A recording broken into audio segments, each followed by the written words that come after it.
Hi, Animerium here. This is my recap for the anime Clevites. If you dig my recaps, don't forget to subscribe and smash that notification bell. As the story begins, we see a young girl walking with her father out to the farm. When they finish, he calls her to follow him back home. She wanders around the house, spots a map of Edzi, and notices something odd. Right after the edge of the map, there are only dark spaces.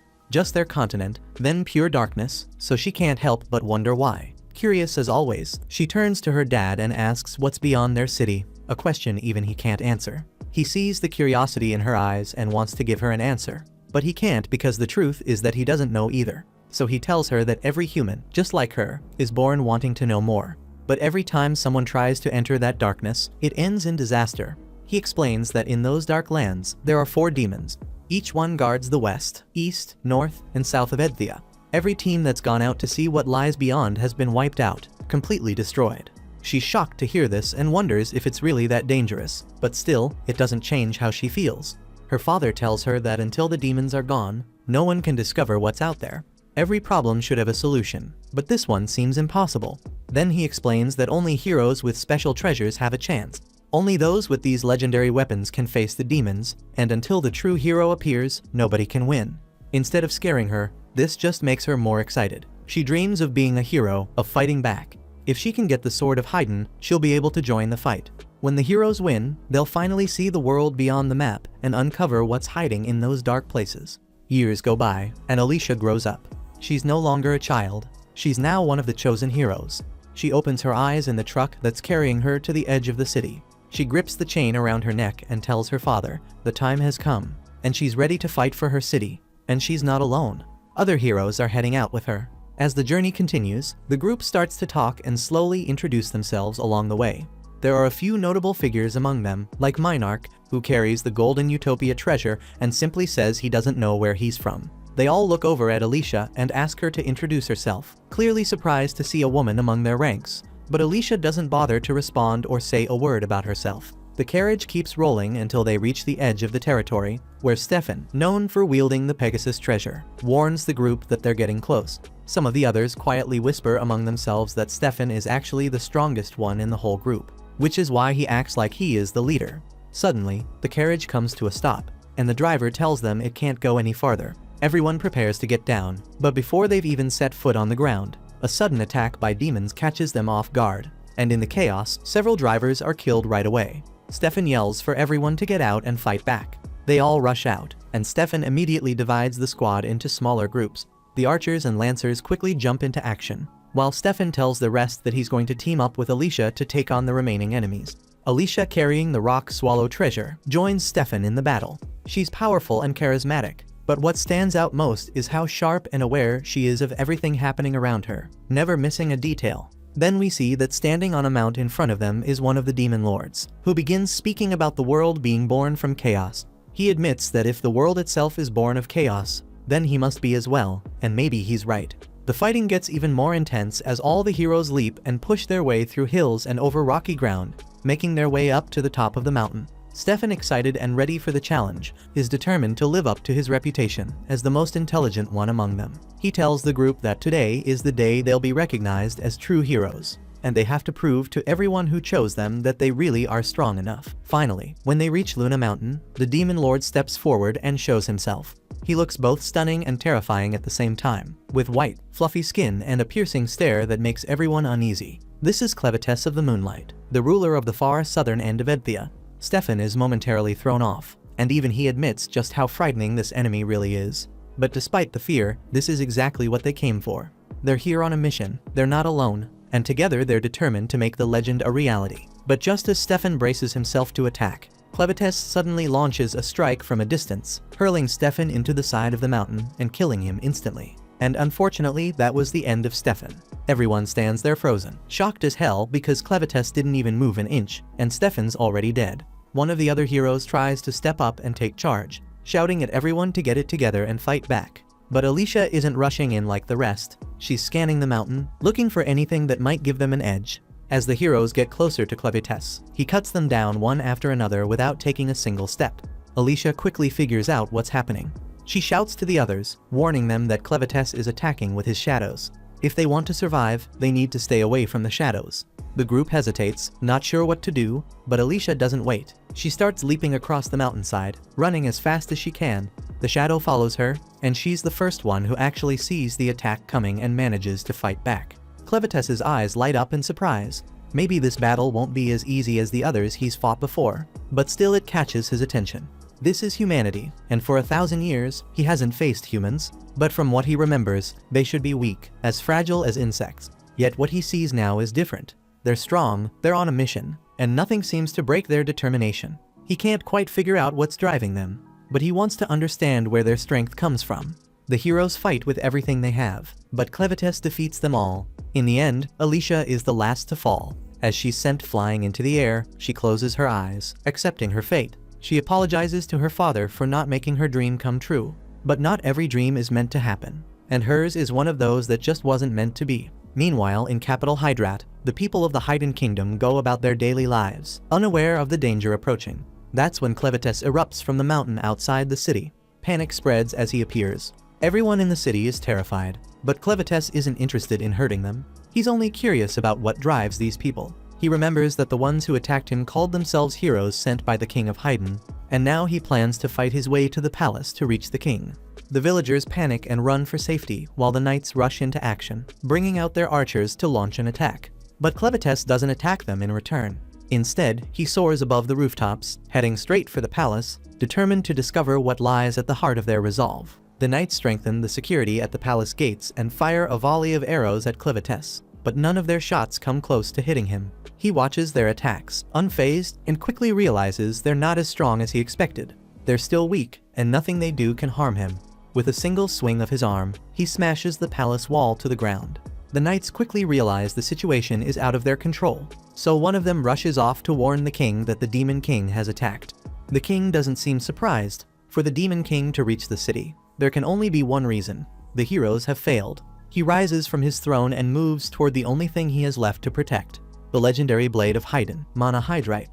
The knight insists that a demon has invaded the city and can't be stopped, urging the king to hide. But if the demon truly is unstoppable, the king reasons, there's no point in running because no matter where he goes, the demon will find him. The knights keep fighting, launching fire and arrows at Clevetess, but he knows none of it will make a difference. Still, he remembers how Alicia's sword managed to wound him, even if just a little. It proves that if humans are left unchecked, they can eventually grow stronger and become a threat. He never approached human territory, but now they're after his land, and for him, that's reason enough to fight back. The king approaches the door to defend the sacred blade, but as he opens it, Clevetess appears right in front of him. With one look at the crown and the clothes, Clevetess instantly knows he's facing the king. He calls it out, speaking clear human language, and that throws the king off because a demon shouldn't be able to talk like them. The king is shocked, asking how a damn beast like him can even speak their tongue. But Clevetess just tells him to watch his filthy mouth because he's the only one with the power to save humanity. He has a few questions, and the king's answers will decide if all of humanity survives or gets wiped out. By all humanity, Clevetess doesn't just mean Haydn's people, but also those of Duns, Orgites, Sladen, and Benti. His questions are direct. Who are humans? What defines their character? What is their true motivation? And why do they want to attack the Demon Kingdom? The king refuses to give any answers to a demon and only says that a beast could never understand. Clevetess doesn't bother asking again, and he simply takes off the king's head. Clevetess turns away, convinced now that humans are a threat and must be wiped out. He decides that, to destroy all of humanity, he'll need a team by his side, and he's willing to take his time building it. As he walks off, the sound of a crying baby catches his attention. Lying nearby is a mother, barely alive, holding her child with the last of her strength. Clevetess comes closer, uninterested at first when he sees it's just a human baby. But then, the mother speaks. She begs him and pleads for him to save her child. He's taken aback and wonders if she even knows who the hell she's asking, because she's begging the very source of her people's suffering. He tells her straight out that he's here to destroy humanity, and if she needs to blame someone for the baby's death, she should blame the child for being born human. But the dying woman refuses to back down and insists that no child ever gets to choose what they're born as. He doesn't care, but still he tells her if she wants him to spare the baby, she should give him a reason. The woman, running out of strength, says she can't prove the child's worth now, but she's certain the child will prove it when he grows up. And with that, she dies. Clevetess picks up the child, and he isn't convinced, but since she was so sure, he decides he'll wait and see if this human is any different. After all, it won't take him long to watch a child grow. Elsewhere in this massive kingdom, we learn that there are 5 human races living in the world. First are the Duns, the most numerous. Next come the Orgites, known for their bravery and the horns on their heads. Then there are the Sladens, who are mostly introverted and don't interact much with others. After that are the Benti, who look a lot like demonic bandits, but have incredible strength. Finally, there are the Hydnians, the oldest and the most mysterious and wisest of all. They have the unique ability to craft weapons from arcanasite, but only the royal family knows the secret technique, because wisdom is what the Hydnians value most. They've spent years selling their weapons to the Duns. These deals have led to all kinds of adventures and partnerships between the two races, resulting in plenty of mixed bloodlines. Still, pure Hydnians are extremely rare. And outside the massive kingdom where all these races live, wild dark beasts roam the land. Then we see back in the Luna Mountains, the massive 9-tailed beast Clevites fends off a pack of smaller monsters that are about to gobble the baby. Terrified and helpless, the baby bursts into tears, and Clevites is honestly concerned the child won't last long at this rate. He wraps his tails around the baby, trying to figure out how to get this loudmouth to calm down. For a moment, he places the tip of his claw on the baby's head. And just like that, the baby falls asleep. Watching over the child, Clevites thinks to himself that it's only a matter of time before the kid drops a poop bomb. Sure enough, not long after, the baby wakes up, starts wailing, and as expected, makes a mess. Annoyed, Clevites scoops up the child and heads out to solve the problem. And the best he can come up with is tossing the kid in a damn pit. But it's not as bad as it sounds because it's just a pit full of bugs, harmless ones that actually eat poop. And while the bugs dig into the delicious meal, Clevites blurts out his ridiculous idea that humans supposedly reach adulthood in just a matter of nights. He thinks back to where he found the baby and realizes he doesn't even know who this kid really is. And he blames his own soft heart for turning back to pick up the child in the first place. But it's too late for regrets. Now he's stuck with a human baby, and his pride as Lord of the Dark Beasts won't let him drop the kid off anywhere. So he decides he'll just have to raise the kid himself. But he has no idea what the hell to do next. He knows he can't raise the child alone because humans need to eat, and he has zero experience with this. Thinking fast, he looks at the bodies left behind from the recent battle and decides to revive Alicia. Then we see that Alicia's father was killed by dark beasts, and that's why she led an army to get revenge on the Lord of Dark Beasts. But that only ended in tragedy for her and her team. Now with Clevites's dark powers, Alicia is given a second shot at life. The moment she wakes up, she tries to fight back, but quickly notices her sword and the bodies of her comrades are gone. Clevites tells her, almost bragging, that he brought her back to life using his dark power, so she's basically a walking corpse now.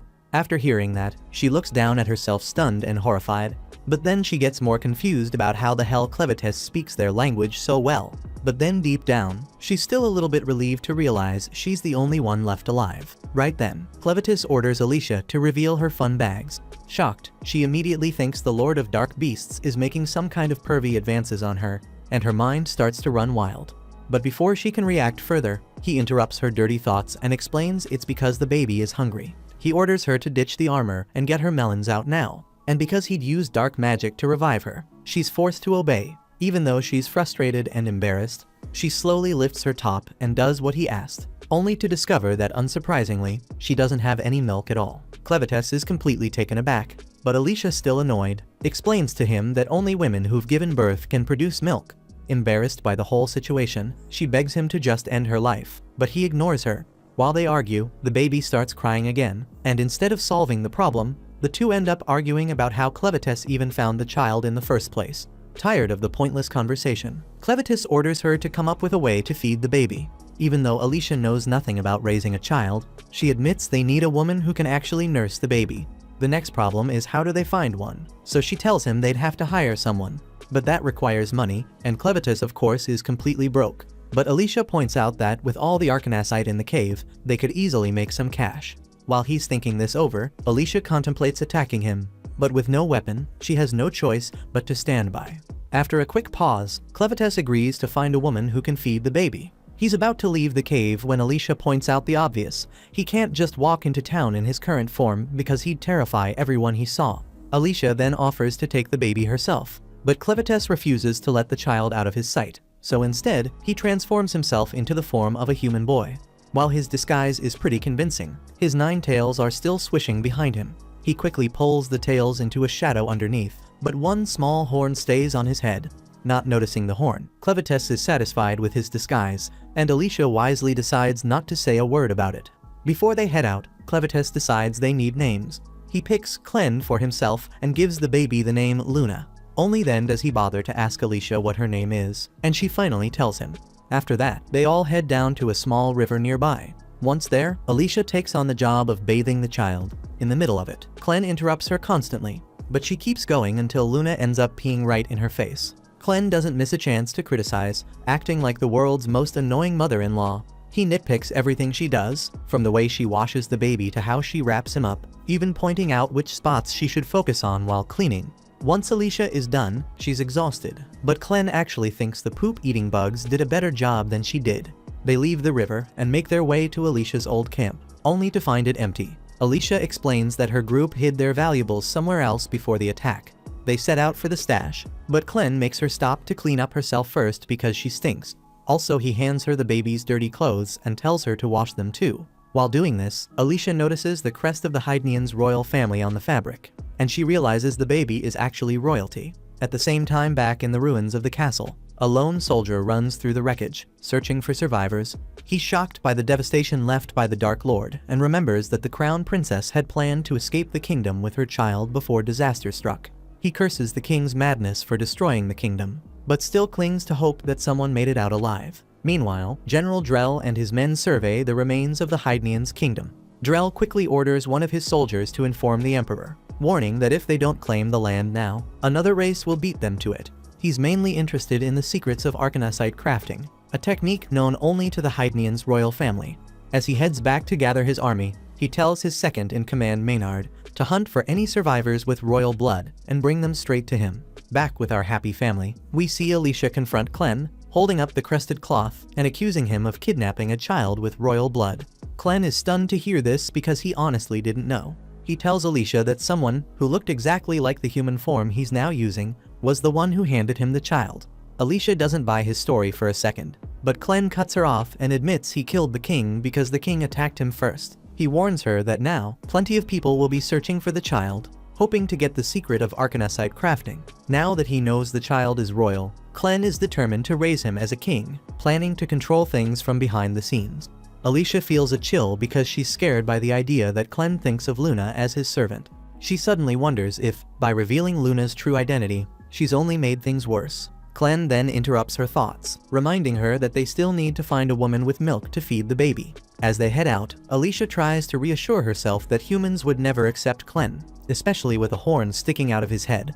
But then she remembers that the Orgites have similar horns, which could make it easy for Clen to blend in. Still, Alicia is convinced the humans will eventually figure him out and stop whatever he's planning. At the same time, she realizes just how obsessed Clen is with Luna, and the thought of Luna being harmed or lost terrifies her. So from that moment, Alicia decides she must do everything she can to protect Luna, no matter what, or humanity will vanish.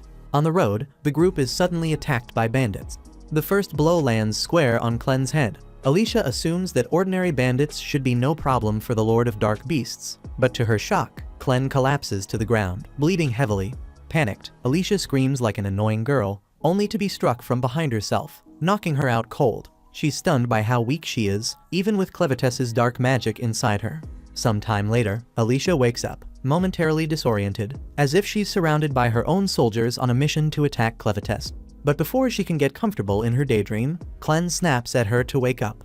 Reality sets in. They've both been captured by the bandits, and Clen is grinning about it. They realize they were all crammed into the bandits' crappy wagon, with a bunch of other sorry souls who'd gotten caught too. Somehow, Clen was just sitting there, little Luna snoozing in his arms, wearing this ridiculous grin that only made Alicia's nerves shoot through the roof.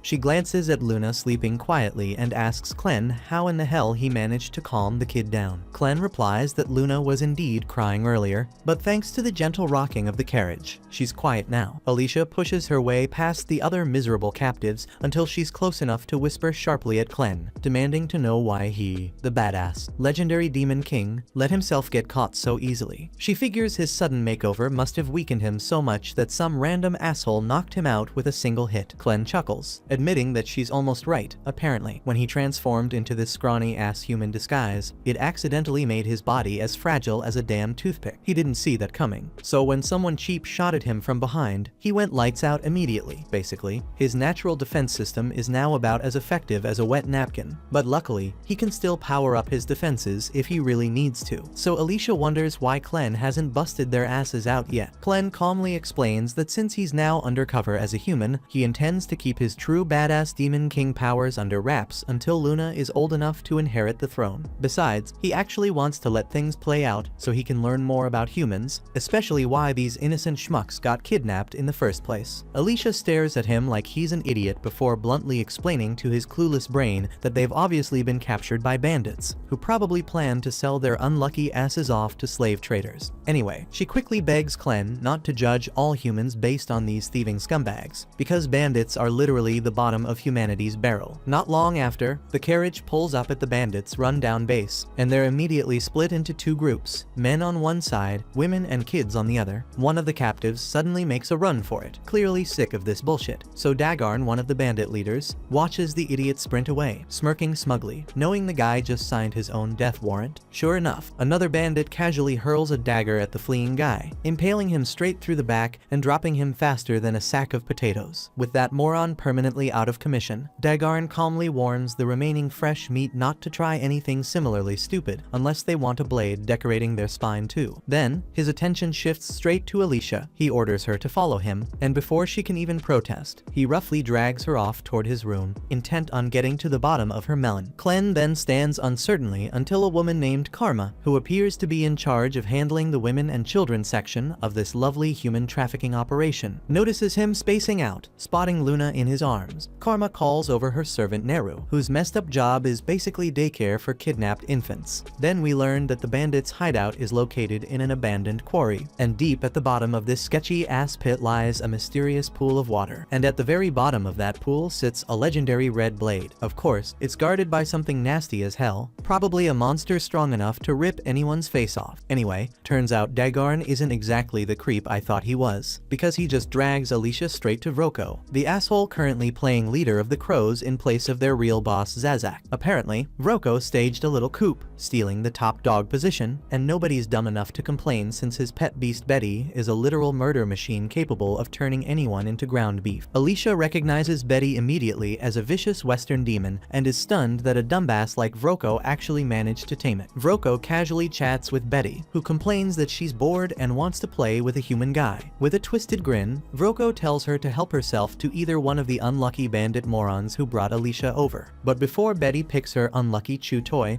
Vroko finally reveals why he summoned Alicia. Obviously, his goons snatched the magic crystals Alicia grabbed from Clen's crib, and Vroko knows exactly that they're from Mount Moon, the lair of Big Bad Clevetest. Considering this, plus the fact Alicia didn't immediately shit herself at Betty's presence, Vroko deduces she's one of the 13 heroes from Haydn sent on a suicide mission to take out Clevetest. Assuming Alicia was headed back to Haydn loaded with these crystals, Vroko decides to drop a bombshell. The royal capital of Haydn has already been annihilated by Clevetest. But this little apocalypse isn't exactly bad news for Vroko's crooked business. He proudly flashes a reddish sword, claiming it's a monohydrite blade, which only Haydn royalty know how to craft. Of course, Vroko's sword is faker than a $3 bill, and the Crows have been scamming people left and right with these knockoffs. Now that the entire royal family has officially logged off permanently, the price of these phony monohydrite swords has become extremely valuable. It's one hell of a money-making scheme. But Vroko's greedy ass isn't satisfied because he's after something even bigger. The purest, most legit hydrite swords crafted personally by Haydn's kings and handed exclusively to their heroes. Vroko confidently assumes all the other heroes have already gotten their asses handed to them by Clevetest, accusing Alicia of abandoning her crew to save her own skin. He demands Alicia spill where the hell her own weapon is, plus the weapons from her 12 despawned teammates. Alicia stays stubbornly silent, pissing Vroko off even more, so he orders Dagarn and Satch to drag her ass back to Clevetest's lair to find those valuable treasures. Dagarn, showing a rare spark of brains, suggests maybe it'd be smarter to have Alicia chase after another treasure they've been eyeing. But Vroko sticks to his guns, insisting on the original plan. Before sending them off, Vroko tells Dagarn and Satch they're free to warm up with Alicia however they like, making sure she won't cause trouble during the journey. At the same time, Clen's found himself working as a waiter at the shitty little inn run by Karma. Watching the bandits trying to flirt with Karma makes Clen silently gag, genuinely wondering how these sleazy bastards manage to exist without spontaneously combusting from their own shitness. On the other hand, Neru is busy feeding Luna her legendary milk, while also doubling as a waitress, and sadly the customers constantly abuse the hell out of her. Clen patiently serves meat to these low-life thugs, impressing the idiots with his strangely obedient demeanor. Karma, however, feels uneasy around Clen. Everyone here just assumes he's some kind of ogre because of his horns, but his pale-ass skin and ice-cold killer stare don't quite fit that profile. Suddenly, two particularly disgusting bandits decide to harass Neru, dragging her off somewhere private for their twisted entertainment. They spend all night torturing her, leaving her bruised and battered, but Neru stays quiet, silently enduring the abuse, and once those scumbags are finally done, she limps quietly back into the inn to feed Luna again like nothing happened. A few moments later, the same two bastards who brutalized Naru suddenly start feeling dizzy and weak as hell. Before they even realize what's happening, they straight up vanish from existence. Turns out Clen was behind their abrupt departure, quietly serving up some ice-cold justice for Neru. When Neru returns to Luna, she finds the kid safely in Clen's arms, totally clueless about what he just did to her tormentors. Her only concern is feeding Luna again, so she takes the baby and carries her gently to a nearby shed to nurse her in peace. Clen quietly follows her inside and sits down beside her, asking Neru to tell him about herself. He's curious if she's actually part of these crow assholes and what exactly their deal is. Neru hesitates for a second, unsure of how to explain, but Clen softly encourages her to continue talking, insisting he's genuinely interested in hearing her story and nothing more. Neru quietly begins to spill her tragic backstory, revealing that she spent her whole miserable life stuck in this shithole, with no identity beyond being a member of the Crows gang. She never knew her father and only vaguely remembers her mother. As a kid, all she ever saw was her mom's back, and she learned early that her mother was basically just a serf, having caught glimpses of cruel people treating her badly. When she was 12, her mom suddenly disappeared without a trace. Neru never found out whether her mom died or just bolted to escape this hell, but she quickly learned what her mother had shielded her from. The same night her mother vanished, some of the crows stormed into her room while she ate and harmed her severely. From then on, life turned into a relentless nightmare. The vicious men slapped her daily, treating her worse than livestock, until Karma eventually stepped in. Karma took pity on Neru, bluntly explaining that if she learned to make them happy, they might actually leave her alone for a bit. That night, Neru decided to follow Karma's terrible advice and started learning how to do what she had to survive. Although she knew she could never match Karma's level, her life marginally improved. At least now she had work and could feed infants like Luna thanks to her unusually abundant milk supply. So in some twisted way, she felt satisfied. Clen suddenly interrupts, confused as hell, asking bluntly how the hell she has milk without any children. Neru quietly admits that she had once been pregnant, but it ended in a tragic stillbirth. The baby moving inside her was the only thing keeping her sane, but when the midwives told her the child was dead, she sank into a frozen despair. Honestly, she was completely fine with passing away, figuring she might at least reunite with her lost child on the other side. But just as she was ready to let go, she suddenly felt warmth again. Her eyes snapped open to see a random 6-month-old baby desperately sucking at her melon, trying to survive. Seeing that little stranger fight so damn hard to live gave her a fresh purpose. She picked up the baby, fed him, and found new meaning in her miserable existence. Since then, she's fed countless other children who ended up at the crow's base, each one reminding her that her life had value. She confesses she even tried twice more to have kids of her own, but both times ended in heartbreak. By now, Clen's had enough of this sob story, bluntly telling her to shut up already, and out of nowhere, he asks Neru if she wants to follow him as Luna's personal wet nurse. He insists he's not trying to take her or anything weird, but he also can't think of a damn reason not to bring her along. Plus, Luna clearly likes her, so it'd definitely save him from dealing with Luna's crying tantrums all day, making it a total win for him. Luna gently taps Neru as if urging her to come with them, and Clen bluntly repeats his offer. He asks if she'd prefer becoming Luna's personal wet nurse or if she'd rather stay here getting used and harmed by these filthy bandits. Neru hesitates. She knows damn well it's a once-in-a-lifetime opportunity, but as far as she knows, Clen is just another slave, and hitching her hopes to him feels short-sighted as hell. She quietly admits she wishes things were different, but tells Clen she can't go with him. She gently explains that as long as he's a slave too, she can't trust he'll be able to protect her. Plus, there are plenty of other helpless kids here who depend on her for survival. Reluctantly, she hands Luna back to Clen, gives them one last sad look, and quietly walks away. Meanwhile, the bandit assholes drag Alicia over to a sketchy-ass bridge and force her to walk out onto it. Halfway across. She pauses and stares down, making the bandits laugh their asses off. They mockingly warn her that jumping from this height would be a quick ticket straight to hell. But Alicia's actually staring at something else entirely, gleaming gems resting at the bottom of the river below. She instantly recognizes the place and mutters in disbelief before the bandits gleefully confirm this is the exact spot where the legendary hero Cordwar bit the dust. Right then, one brave, desperate captive steps forward, claiming he'll dive down and retrieve whatever the bandits want if they'll just let him and his wife go. His wife frantically urges him on, reminding these scumbags they'd promised to release them. But as soon as the poor guy plunges into the water, monstrous creatures emerge and immediately tear him to shreds, leaving the wife screaming like hell. Alicia grits her teeth, knowing full well these lying bastards never planned on releasing the guy. She realizes with dread that this place is basically hell on earth, infested with Arvensis, horrific monsters that flooded into their world 300 years ago. Back then, people at least had solid ground to fight on, but even Cordwar, the strongest hero of his time, couldn't handle these nightmare creatures. His legendary sword, the Stream Splitter, remains down in that cursed river to this day. And now, these greedy bastards want someone stupid enough to retrieve the sword, even though it's clearly impossible. Furious, Alicia calls out the bandits for being complete scumbags, knowing full well they deliberately sent the poor guy to his death without even bothering to tie his rope properly. They snap back at her, reminding her she's not here to lecture them, and the bastard who's going to discipline her is already waiting. Alicia turns to see the disgusting thug Fido jump onto her bridge, openly leering at her and loudly fantasizing about stripping her. But before Fido can even lay a finger on her, Alicia suddenly breaks one of her own hands to slip free, snatches the sword from him like a damn boss, slices through the bridge ropes, and leaps off into the air. As she plummets toward the ground below, she mutters under her breath, desperately hoping Clen wasn't bullshitting when he assured her she wouldn't die. The group then nervously gazes down, terror rapidly overwhelming them as they catch sight of Alicia's unmoving body at the bottom.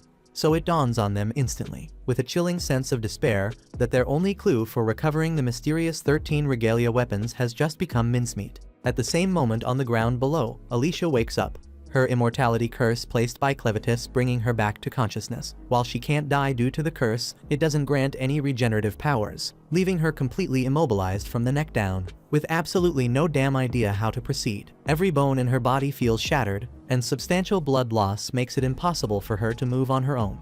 She knows that remaining undiscovered by the bandits is crucial, so she desperately struggles until her spilled blood begins floating upward, summoning Clen to appear before her, surprised by Clen's unusually small form. Alicia learns that his current size is due to his manifestation from the blood magic sustaining her immortality. Clen explains that this magical blood is essential to her survival. If she completely bleeds out, she'll truly die, but if Alicia continues proving useful, Clen promises to replenish all of her blood, enabling her body to heal fully from the injuries. Relieved by this assurance, but noticing Clen hasn't begun the healing yet, Alicia asks why he's hesitating. Clen assures her he will heal her, but first needs her insight on something.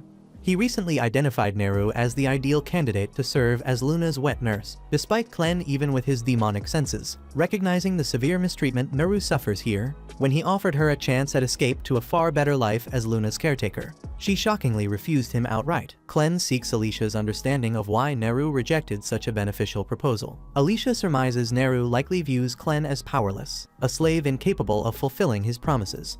Bandit groups like theirs never willingly let anyone leave, relentlessly hunting down any escapees.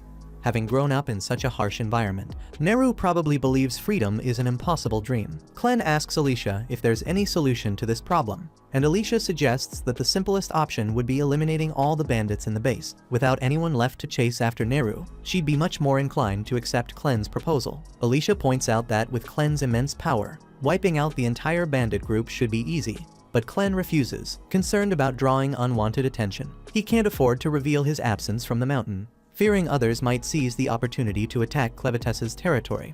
Instead, Clen insists Alicia should handle it, reasoning it wouldn't be unusual for a hero like her to eliminate a group of bandits during her journey. Alicia attempts to argue back, but Clen interrupts and insists she carry out the task, immediately flooding her body with magic-infused blood to restore her strength. Soon afterward, the bandits arrive at the bottom of the cave to locate Alicia's body. They're horrified to witness her body contorting unnaturally, bones snapping back into position and tissues rapidly mending, subjecting Alicia to unimaginable pain. Eventually, her body fully heals, leaving her completely restored. The bandits are astonished by her survival, but quickly shift their focus, believing they can still force Alicia to guide them to the 13 regalia. Aware of her hero status, they proceed cautiously but feel confident in their numbers. One eager bandit foolishly charges ahead alone, striking Alicia's shoulder. However, compared to her recent agony, this blow feels insignificant. So Alicia swiftly seizes his arm, delivers a powerful punch to his face, and claims his sword and eye patch. Despite her reluctance to fight, she recognizes the bandits as irredeemable threats who must be eliminated. With Alicia handling the bandits, Clen now focuses on locating Neru and convincing her that escape is genuinely possible. In the meantime, Naru goes back to the tavern, greeted by a worried Karma.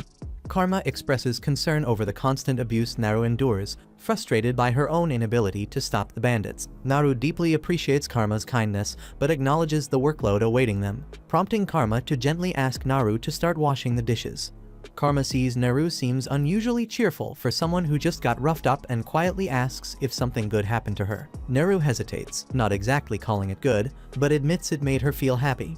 She curiously asks Karma if she knows anything about the outside world, catching Karma completely off guard. Because Naru has never shown interest in that topic before, Karma cautiously questions why Naru would want to know. So Naru shyly explains she was born in this camp and has no idea what it's like out there. But Karma was brought here from outside, meaning she must have some stories to share. Karma quietly acknowledges she does know about the outside world, but admits they aren't pleasant memories. Like most women who ended up here, their homes were either destroyed, or they simply never had homes in the first place, making their past lives something they rarely discuss. Curious and a bit concerned, Karma asks why Naru suddenly cares about the outside. So Naru innocently replies that someone asked if she wanted to leave. Instantly furious, Karma slaps the shit out of her and scolds her harshly for saying something so dangerous out loud, especially with bandits still hanging around the tavern. To these bandits, they're disposable slaves who can be tossed aside whenever they're no longer usable. This is why all the girls had always stuck together and looked out for one another. And if Naru wants to survive here, she can't afford to say such careless things like that. Right at that tense moment, Vroko walks into the tavern, clearly having overheard their conversation, instantly making Karma anxious about what might happen next. Nervously, she tries to act casual, asking Vroko what brings him down here since he rarely visits the tavern. Vroko calmly replies he's heard there's a baby around and came to check on it. Karma quickly nudges Neru, asking her to tell Vroko where Luna is. Neru casually says the baby was in the stables last time she checked, and Vroko announces he'll go take a look himself. However, just as he's about to leave, Vroko suddenly orders Naru to come with him, and Karma's blood immediately runs cold. She can tell by his tone exactly what that means, and it can't possibly be good. Karma desperately tries to speak up for Naru, but since she holds no power here, there's nothing she can actually do. Naru, clueless about what's awaiting her, obediently follows Vroko. Once they're gone, Karma angrily slams her hands on the table, overcome with guilt and frustration. Naru was the only one around who could feed the babies, but Vroko clearly didn't care less. Karma tries convincing herself there's nothing she could have done and bitterly tells herself that Naru brought this fate upon herself by openly talking about escape in front of Vroko. But no matter how much she rationalizes it, she can't shake off the heavy guilt weighing down her heart. Right then, Clen walks in carrying Luna, startling Karma since she hadn't heard him approach. She quickly calms down, figuring he must have come by to let Luna nurse. Regretfully, Karma tells him that Naru was taken away and likely won't be returning. She hates it, but that's just how things are around here. Clen doesn't understand what Karma means, and demands she clarify immediately. Seeing the intensity in Clen's eyes, Karma quickly realizes he's dead serious about ensuring Neru's safety. At the same time, Vroko guides Naru down a hidden stairwell into an area she never knew existed, despite spending her whole life in this camp. Naru is fascinated as Vroko explains that these tunnels were once part of a massive magic ore mine. Magic ores have tons of applications. Even the lamp Vroko carries is powered by magic ores blended with insect oil to create its flame. Before turning into a bandit, Vroko spent a lot of time researching magic ores and how to mix them with different liquids to produce unique effects. And as he casually mentions this, Naru notices skulls scattered on the floor, but Vroko, with a wicked smile, dismissively claims they're merely rat bones, assuring her it's nothing to worry about. Suddenly, Vroko extinguishes the lamp, plunging the tunnel into complete darkness. Naru instantly panics, desperately begging him to turn the light back on. Vroko calmly complies, and when the flame flickers back, Naru is horrified to discover Betty. Vroko's pet monster, towering right behind her, looking so damn hungry. Proudly, Vroko explains his research led him to a special mixture that grants control over demons like Betty. This discovery is precisely why he's now the leader of this ruthless bandit gang. And as the leader, he can't afford to let someone like Neru live after openly expressing her wish to escape. Thus, he's decided that Betty will handle Neru's execution personally. Reality hits Neru hard as fear surges through her, and she frantically tries to escape. So Vroko coldly gives Betty the order, and the monster swiftly begins pursuing Neru. As Neru stumbles and struggles to flee, she bitterly recalls Clen's earlier offer. She deeply regrets rejecting it, knowing that if she'd said yes, things might have ended differently. Right then, Neru notices Clen standing at the far end of the tunnel holding Luna, and her heart breaks as she realizes she'll never be able to care for Luna again. Usually, this is exactly when Clen would heroically save her, but unfortunately Neru gets swiftly devoured by Betty, swallowed whole and seemingly gone forever. Luna immediately bursts into tears after witnessing such a horrific sight, but Clen gently comforts her, explaining this is simply how the world works. Magical beasts have to eat too, so blaming Betty is pointless. If anyone is at fault, it's Clen himself for arriving too late. He's genuinely frustrated at losing someone as valuable as Neru, but there's nothing he can do now. Clen then calmly shifts his attention toward Vroko, puzzled at how a proud troll from the western forests could ever serve a weakling fat dwarf with a buck-toothed face like him. Vroko is completely stunned by Clen's audacity to insult him at a time like this. He's also baffled about how Clen even reached this place, but ultimately, it doesn't matter. Angry, he commands Betty to consume Clen as well. But shockingly, Betty refuses to move. Vroko looks up at his usually obedient monster, only to be met with a sight he's never seen before. Betty trembling in pure terror. In fact, she's so frightened that she involuntarily vomits up Neru, who emerges badly burned by stomach acid and missing both an arm and a leg. Despite the horrific injuries and disfigurement, Neru somehow clings to life. Without hesitation, Clen swiftly neutralizes the acid covering Neru's body and gently places Luna beside her, letting him offer comfort during her final moments. He then discreetly sends one of his shadows to quietly carry both Luna and the severely injured Neru away while Vroko is distracted. When Vroko turns back to confront Clen again, he's utterly shocked to discover that Luna and Neru have disappeared.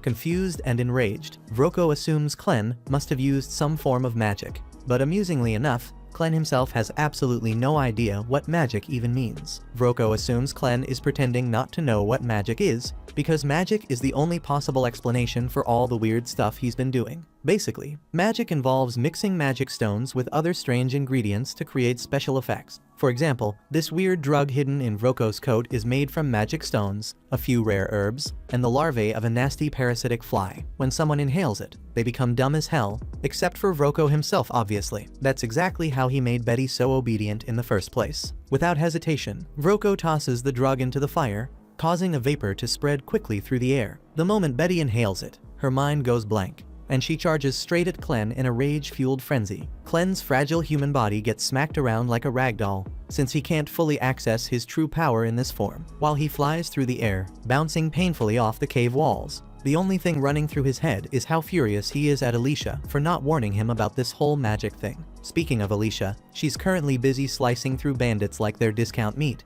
already having dropped 8 of them. Unfortunately, there's still a whole mob left to deal with, and the cheap sword she swiped off the first bandit has already snapped in half. She realizes she'll need a way better weapon if she's going to finish off this entire gang, so she makes a break for the flooded part of the cave. Around 50 angry bandits are still chasing her, and even though she's immortal, exhaustion is a very real problem. If her energy runs out before the bandits do, she's seriously screwed. Alicia finally reaches the flooded area, but there's already a pack of hungry monsters swimming at the surface, ready to snack on her. Jumping straight in would be suicide, so instead, she rushes up the wooden scaffolding, luring as many bandits after her as possible. Once a big group has followed her up, Alicia swiftly slices the ropes holding the scaffolding together, sending the screaming bandits crashing into the water below. With so many bandits suddenly flailing in the water, the monsters lose their minds and start tearing into them, enjoying a full-on buffet. While everyone is busy getting eaten, Alicia hides herself inside a nearby barrel, since suffocating to death isn't a problem for her. She patiently waits as the barrel sinks into the depths, bringing her safely down to the bottom of the lake,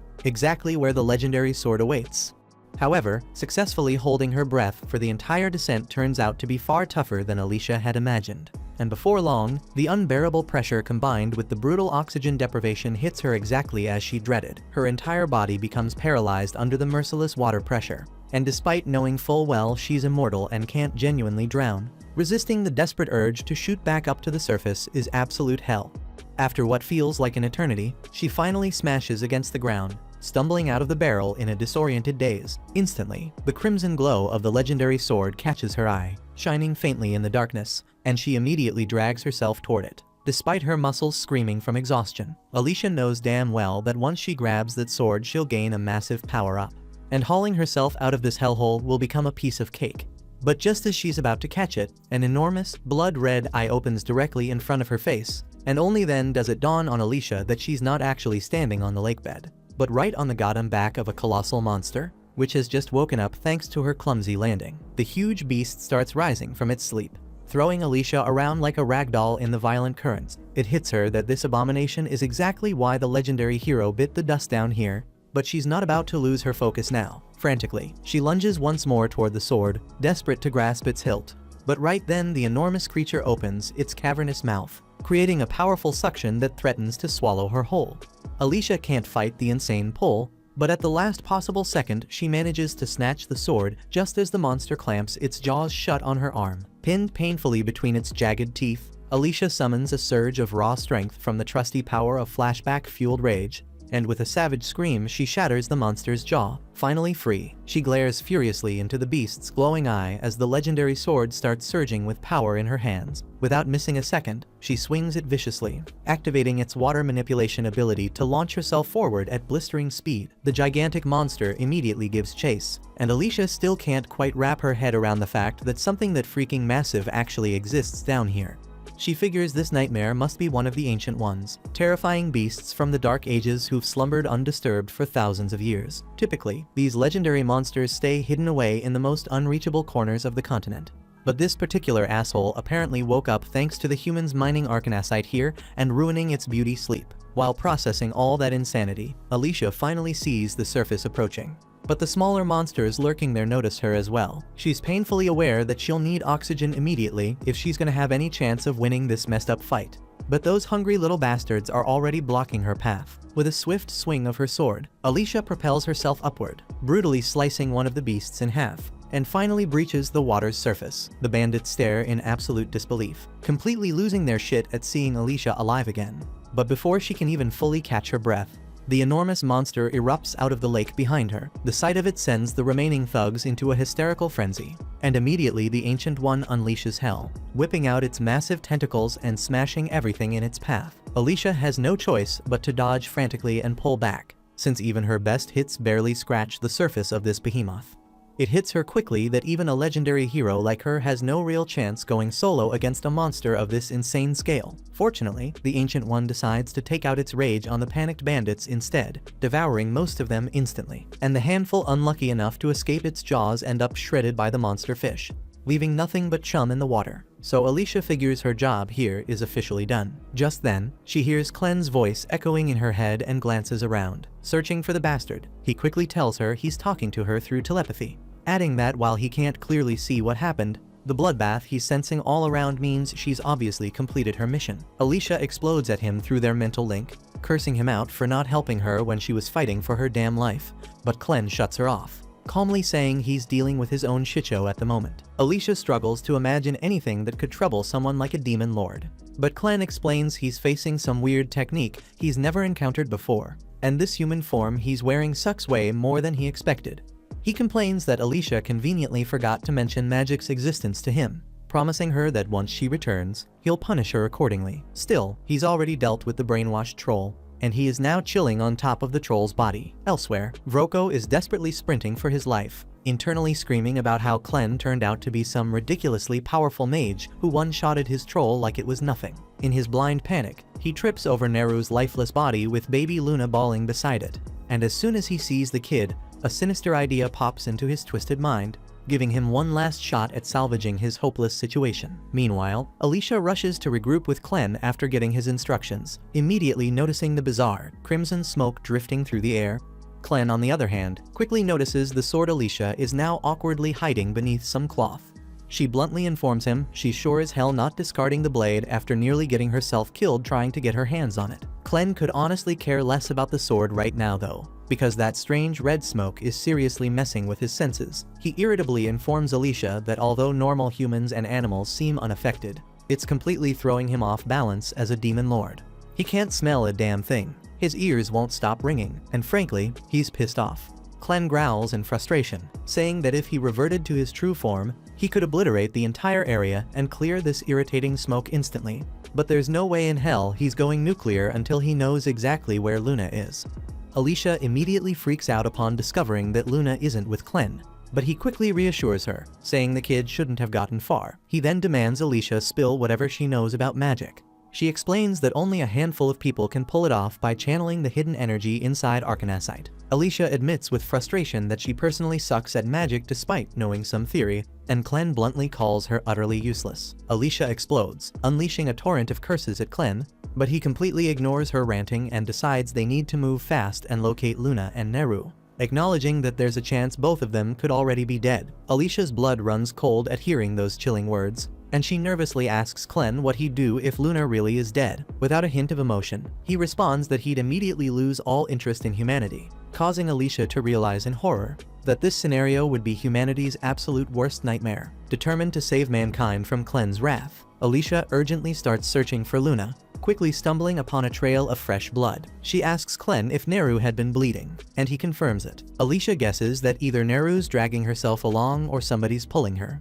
Either way, they wouldn't have gotten far, meaning they need to move their asses right now. Meanwhile, Neru is barely alive, desperately holding onto Vroko's leg with every shred of strength she has left. Determined to protect Luna, even if it's her last damn breath, Vroko, completely pissed off, keeps cursing and brutally kicking Neru, ordering her to let go, but she stubbornly refuses. Vroko is desperate to shake Neru off so he can flee with Luna, since earlier when he tried to grab the kid, Luna's cry made his magic lantern explode spectacularly. This made him realize that Luna clearly possesses insane magical talent, and being a pure-blooded Haiden, he might even belong to the royal family. Frustrated, Vroko raises his blade to cut off Neru's wrist and finally free himself. But just then Alicia bursts onto the scene, furiously ordering him to stop. Vroko nearly pisses himself, demanding to know what happened to his men who went after her. Clen coldly answers him, casually mentioning that his men ended up as dark beast snacks. Vroko totally panics now, desperately threatening Alicia and Clen not to get closer, or he'll chop off Luna's tiny fingers. Clen, completely unfazed, dares the bastard to go ahead, mocking him that he can just heal any injuries anyway. Alicia quickly interrupts Clen, scolding him that even if he fixes Luna's wounds, he can't heal the mental scars it'll leave behind. She insists Clen shut up and let her handle this negotiation herself, then dramatically reveals she has the legendary hero's magical weapon. Vroko practically loses his mind when he spots the legendary sword, but Alicia suddenly hurls it into the wall behind him, shouting at him to take it. She instructs him that he'll need both hands to pry the sword out, and promises that if he leaves Luna unharmed, she'll let him keep the sword and walk away. Vroko starts laughing bitterly, calling bullshit because no true hero would ever trade away such a powerful weapon just for some brat. Convinced now more than ever that Luna really is royal blood, Vroko changes his tactics and demands Alicia reveal the locations of the 13 legendary weapons she and her allies possess if she wants the kid back. And Clen also tells Alicia to just give up the damn locations, dismissively remarking that they're only weapons after all. Alicia coldly tells Vroko that the legendary weapons are hidden at the deepest part of the canyon beneath Luna Mountain, but warns him he'll have to personally haul his ass there if he wants them. Vroko chuckles smugly, boasting that it'll be easy for him to snatch those weapons since he's mastered more than just one type of magic. Without warning, he throws a mysterious black powder into the air, gently taps Luna to startle the kid into crying, and triggers Luna's powerful magic instinctively. Luna's energy activates Vroko's hidden spell, cloaking him in invisibility. Smirking with confidence, he starts strolling away, fully convinced Alicia and Clen can't possibly track him now. But just as he thinks he's gotten away clean, Alicia suddenly materializes directly in his path and effortlessly slices him straight in half. Vroko, completely baffled, gasps in disbelief, asking how in the hell she found him. Alicia coldly explains that even if he turned invisible and muffled all the noise he made, she could still clearly hear Luna's crying. Meanwhile, Clen retrieves Luna and brushes the invisibility dust off the kid. Alicia bitterly decides to let Vroko's corpse remain invisible, quickly turning her attention to Neru, realizing with gratitude that Luna only survived because Neru protected him with every last ounce of strength she had. Alicia desperately asks Clen if he can't save her, but he coldly replies that he can control only one zombie puppet at a time, and Neru's body is way too damaged for his regeneration ability alone. He casually says they could potentially get replacement parts elsewhere, but it'd be a hell of a lot easier just to let her die. Alicia immediately snaps at him, furiously shouting how the hell he could abandon the woman who sacrificed everything to protect his child. Passionately, she declares that if she were a mother, she'd absolutely trust someone like Neru to watch her child. And hearing Alicia's heartfelt speech, Clen finally caves and decides to save Neru, but he warns Alicia that she'll have to die temporarily because he'll need every bit of mana he invested in her. Without hesitation, Alicia boldly says she doesn't give a damn if she has to die again for someone else. After all, she's the freaking hero. So Clen takes her words at face value, instantly kills her. Moments later, Neru awakens, utterly confused as she realizes she's somehow still alive. Even more shocking, she discovers her body's been completely reconstructed by Clen during the healing process. Neru hesitantly asks if he's the one who saved her life, and Clen casually confirms it, adding that she should really be thanking the hero. He explains that healing Neru took longer than expected, causing Alicia's body to start decomposing. But now that he's restored Alicia's mana, she should wake up again shortly. Seconds later, Alicia woke up dramatically, springing up like she's breakdancing, immediately panicking about her missing sword. Clen ignores her antics, calmly informing Neru that she's been reborn, and from now on she'll go by the name Nelaru. He hands Luna back into her arms, firmly telling her that from this moment onward, she'll be traveling with them. And this time without hesitation, Nelaru gratefully accepts his offer with a genuine smile. The next morning, Clen abruptly confiscates Alicia's blade, leaving her crushed, but he firmly points out that openly carrying it would just draw unnecessary attention, so he'll store it securely in his shadow until it's genuinely needed. At the same time, Nelaru wraps up gathering heaps of gear from the bandits for their journey, even managing to scavenge a respectable outfit for the baby.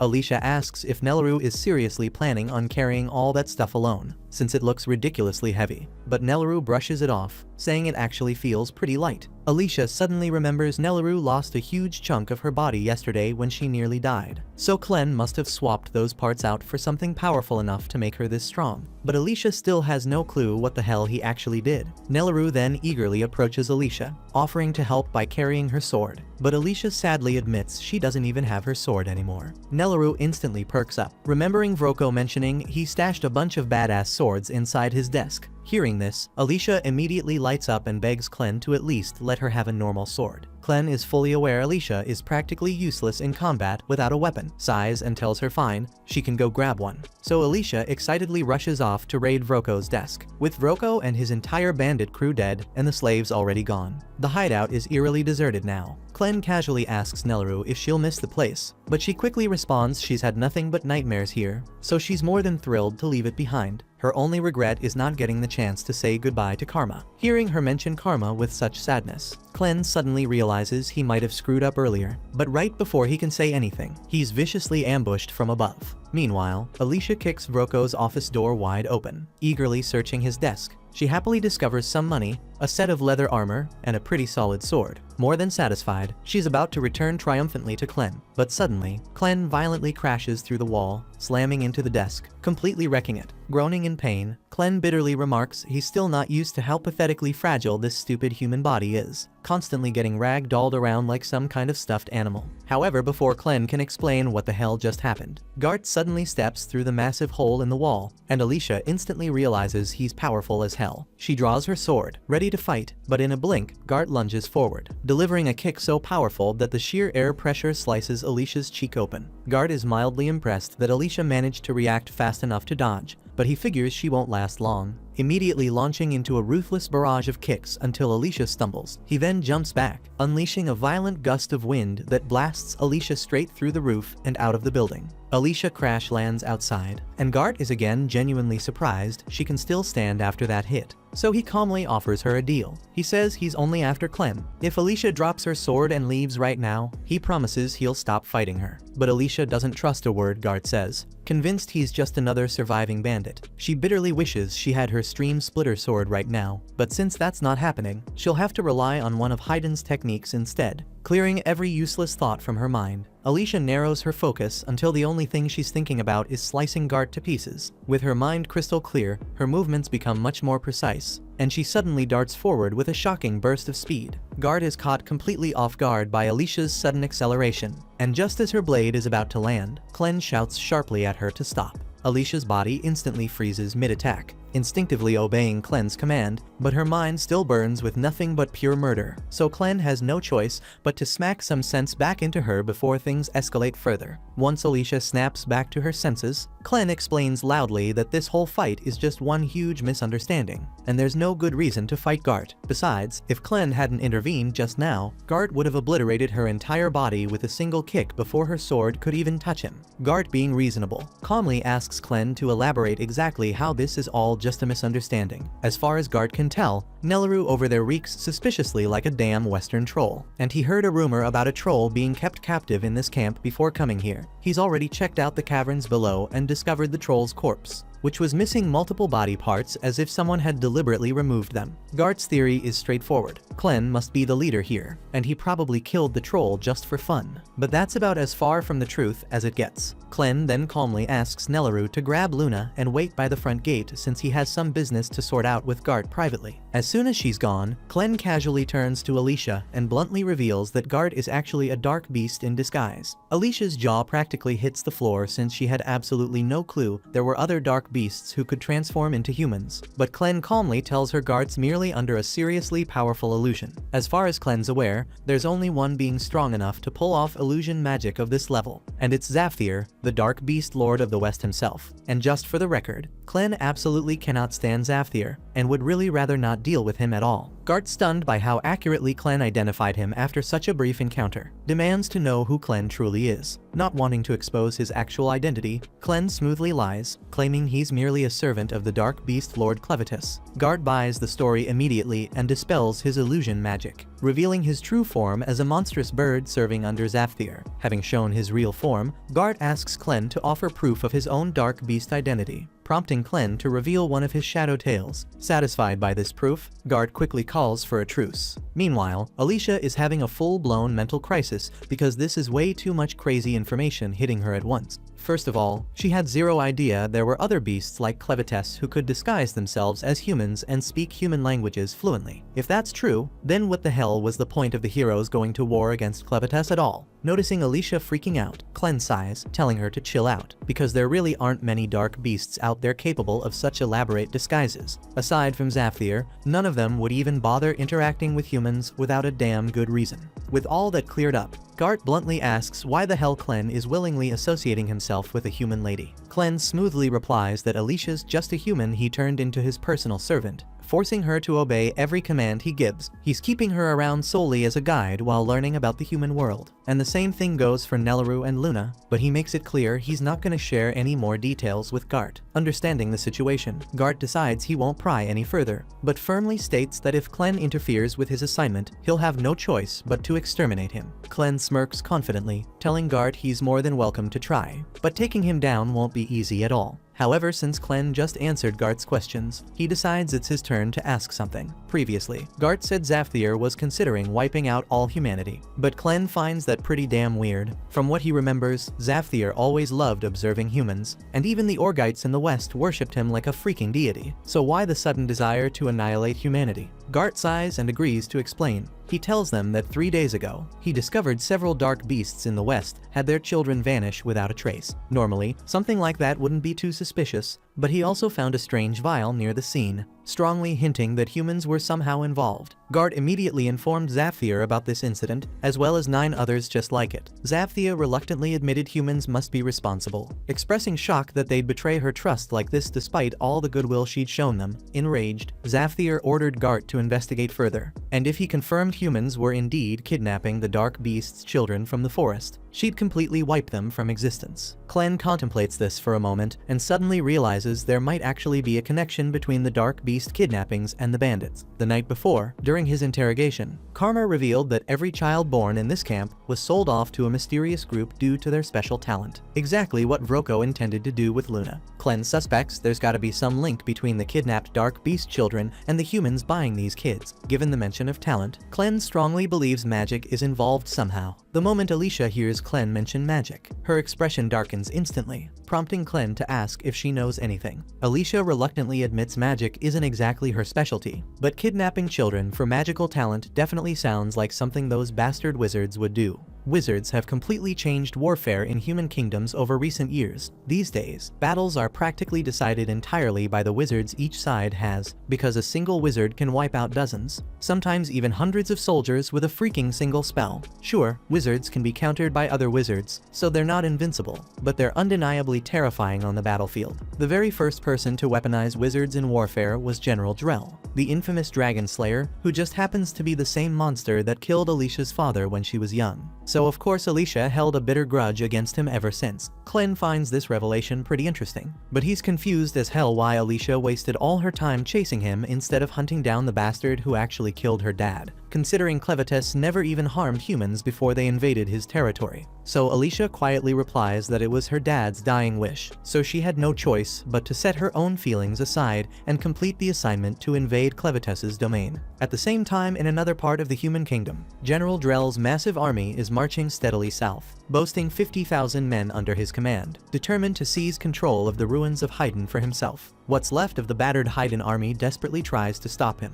but they barely scrape together 6,000 troops, and hardly any wizards at that, so it's painfully obvious they stand no chance. Mikkel anxiously asks if reinforcements are close, but given the mess they are in, it'll be at least 3 days before any backup arrives, so they're completely on their own. Yet Commander Rhodey refuses to surrender without a fight. He quickly formulates a risky but promising plan, telling Mikkel that if they can manage to reach the fortress at High Gate and seal it from within, they just might have a chance at holding off Drell's massive army, despite the overwhelming odds. Unfortunately, that strategy relies entirely on cooperation from the soldiers already inside the fortress, and even though Rhodey has urgently sent word explaining their situation, he hasn't heard anything back, so he assumes things inside the fortress must be chaotic as hell too. On top of that, they hadn't yet confirmed whether the rumors about Clevites destroying Haydn were true, but seeing as Bolate dispatched General Drell to seize the territory, Rhodey grimly concludes that Haydn must have indeed lost, and he suspected that Drell's real objective is probably the legendary forge of Haydn itself, because without it, creating magical weapons would be impossible. Mikkel nods gravely, agreeing it'd be a complete disaster if Bolate got their greedy hands on the forge, crafting deadly magical weapons for their army. But the reality is even worse. The Royal Forge of Haydn is one of the oldest and most powerful magical artifacts ever created. If those magic-obsessed Bolates managed to obtain it, who knows what dark secrets they'd uncover, and with that kind of power, conquering the entire continent would be child's play. So Rhodey sternly concludes they must prevent that nightmare scenario at all costs. Elsewhere, General Drell meets privately with Maynard, the most powerful wizard under his command. Maynard reports he's now confirmed that Haydn has definitely been obliterated by Clevites, and tragically, every member of the royal family was verified dead.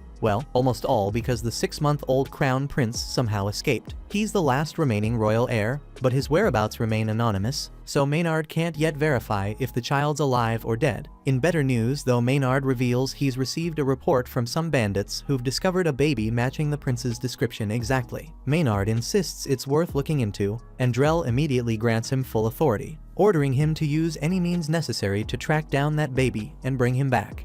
Not long after, Clen and the group rolled into a nearby town, and while Alicia went off to scout for information, Nelleru took the opportunity to brew Clen a cup of coffee.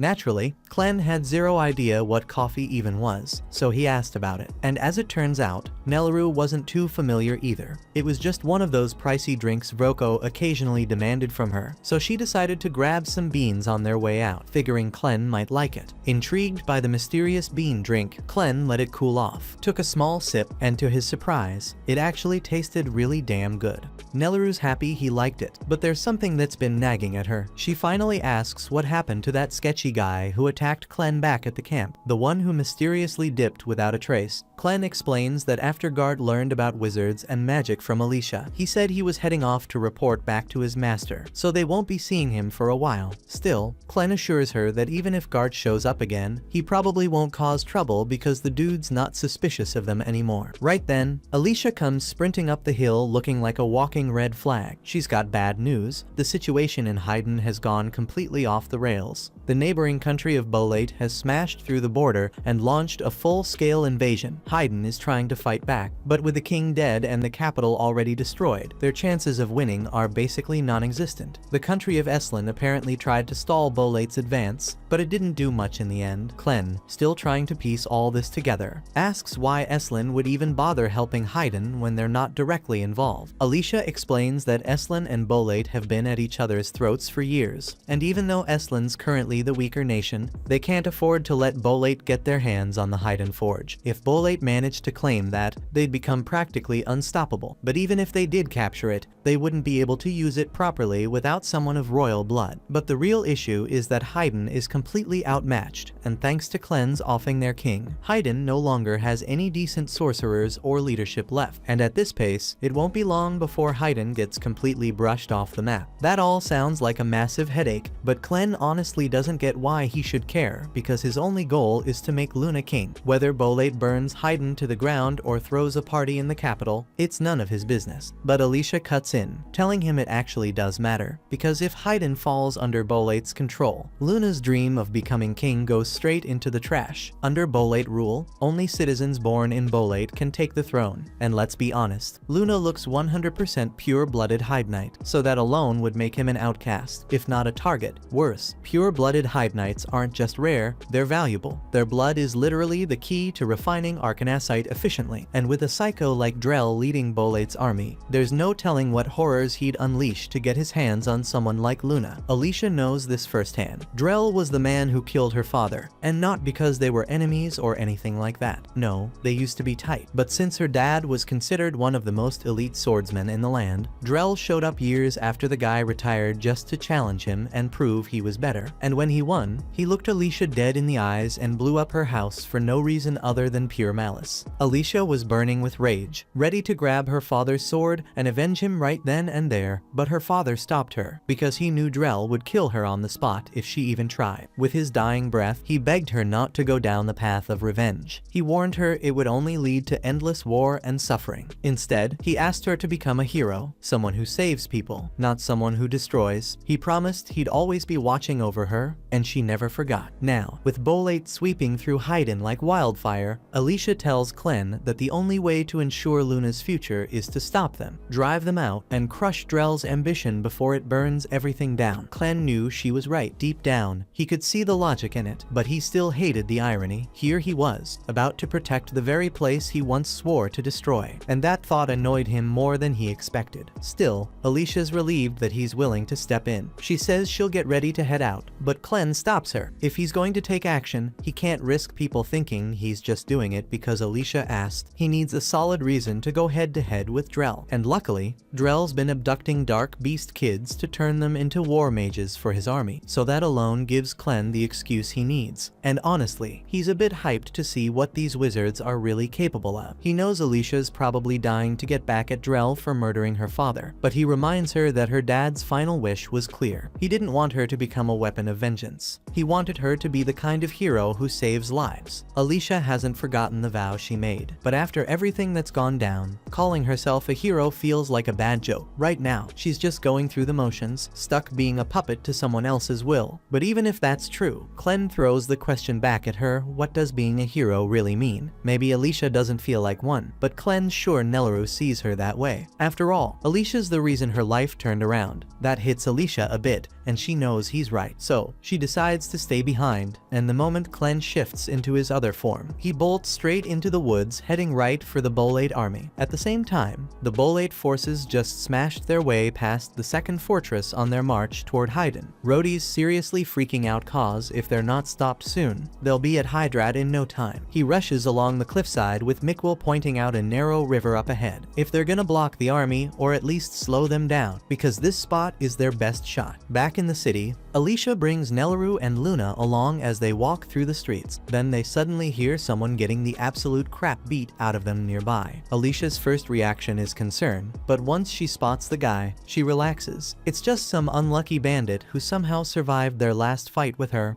not exactly someone worth saving. The townspeople already know all about what the bandits have done, and when they realize this guy is one of them, there's zero chance they're letting him walk free. Nelleru's still a little shaken, mostly cause this guy used to harass her constantly. Alicia tries to comfort her, saying he won't even recognize her now that she's changed a lot. Unfortunately, the guy does recognize Alicia, and the second he sees her, he tries to shift the crowd's attention by yelling that she's the one who unleashed the giant sea monster in the old mineshaft. A few heads turn to see what he's shouting about, but Alicia's already slipped away by then. Even if someone had seen her, it wouldn't change the fact that this dude's a bandit and no one's buying his crap. In the end, all the bandits found in the area end up hanging, and the locals are still feeling pretty uneasy about everything going on lately. First it was Clevitus attacking, then came the Bolade invasion, and now some ancient underwater octopus freak. At this point, people are joking that next it'll be mutant hornets or ice-breathing worms, but no matter what madness shows up next, one thing's clear: they've made up their minds to stand strong and protect their town from whatever comes. At the same time, Alicia and Nelleru are trying to find somewhere to stay, but things aren't exactly easy since the whole town's basically on lockdown. But then they find an inn, but right before they step into it, Alicia asks Nelleru not to call her a hero because she's trying to keep a low profile for now. The second Alicia pushes open the door, she's greeted by two bulky guys flanking the entrance, and they don't waste a second accusing her of being one of the bandits. Alicia freezes for a second, not sure how to handle it, but then their mom steps in and tells them to stop messing with the guests. Phil tries to justify it by pointing out that Alicia has an eye patch and a sword, which makes her look sketchy. Still, with how crazy things have been lately, walking around armed isn't exactly unusual. What is weird though is someone walking around with a baby from Haydn, so Kari turns to Alicia and asks what's up with that. Alicia quickly says that she and Nelleru are guards assigned to a high-profile figure, and right now, their job is to protect the baby no matter what. That sounds good enough for Kari, and she can tell there's more to the story, but she's not about to get involved in her guests' personal business. She just asks what they need, and Alicia replies that they're looking for a room for two, preferably something cozy enough for a baby. Kari lets her know it's 2 silver coins per night, so Alicia pays for 2 nights up front, and Kari points them to the first room on the left. She then tells her sons to help carry the guest things, so Pete walks over to Nelleru and offers to carry the bags for her. Nelleru tells him she can handle it just fine, but Pete insists, so she hands over the luggage, and the moment he grabs it, he immediately regrets it because his bags are way heavier than he expected. Still, Pete and Phil manage to drag everything upstairs, and once they get inside, Alicia looks satisfied with the room. Kari says if they need anything, they can come find her downstairs, then heads off. After she leaves, Nelleru suggests they put Luna down so he can get some rest, but what they don't realize is that one of Maynard's spy bugs has locked onto Luna's location, and now that he knows exactly where the Hydnite Prince is hiding, he's unleashing his entire swarm to track him down. Later on, Alicia stands by the window, her mind drifting, wondering if Clen has made it to the front lines yet. But before she gets lost in thought, Nelleru calls her over to check out Luna's very first baby tooth because it looks so adorable. Just then, Kari knocks on the door to let Alicia and Nelleru know their food is prepared, but once she notices Luna's still asleep, she tells Alicia to come down and grab it herself so she can bring it back upstairs. Alicia follows her down, and Kari points to the meal laid out at the far end of the table. Alicia heads over to pick it up, but on her way, she catches bits of conversation from the people sitting around the bar. They're blaming everything on the heroes. If those so-called saviors hadn't gone and picked a fight with one of the beast lords, Clevitus never would have flattened Haydn, and the Bolates probably wouldn't have kicked off this whole war. Right now, folks see the heroes as a curse more than anything else, and honestly, they've got every reason to be pissed. Instead of saving anyone, those heroes just made things worse. Alicia's just about to head back upstairs when she suddenly picks up on something. There's a dark beast nearby, and before she can act, something crashes through the window. It hits the floor right beside Pete, and at first glance, he thinks it's just some ball. He reaches for it, but Alicia shouts at him not to touch it. But it's too late, and the thing swells in size and slams Pete up into the ceiling, revealing itself as a massive centipede. Right then, Maynard steps into the inn. He tells everyone this isn't just some random bug. It's a creature straight out of the dark beast forest, the kind that ranks up there with serious dark beasts in terms of strength. One guy doesn't even wait for Maynard to finish talking. He didn't come here to deal with monsters, so he dives straight out the window to make a run for it. Normally, that would have been the smart move ever. forever. But Maynard already had a whole swarm of creatures lying in wait outside, and the poor guy gets eaten before he even hits the ground. This was all part of Maynard's setup. He made sure no one could leave the town until he completes what he came for. And just to make things crystal clear, he introduces himself as the top mage under General Drell's command. People inside are freaking out because no one expected Drell's forces to make a move on their village. But Maynard clears that up real quick. He's not here to take over anything. His only task is to confirm whether the Hyde Knight baby in this town has royal blood. Alicia knows this is about to go downhill fast, because if Maynard already knows about Luna, she has to get him out of here now. But before she can make a move, she hears Nelleru scream from upstairs. Turns out Maynard's already sent someone up in the room, and it's his subordinate, a telekinetic spellcaster named Naya Chiffinlitz, and she's got Nelleru pinned against the wall using the bed frame like a weapon.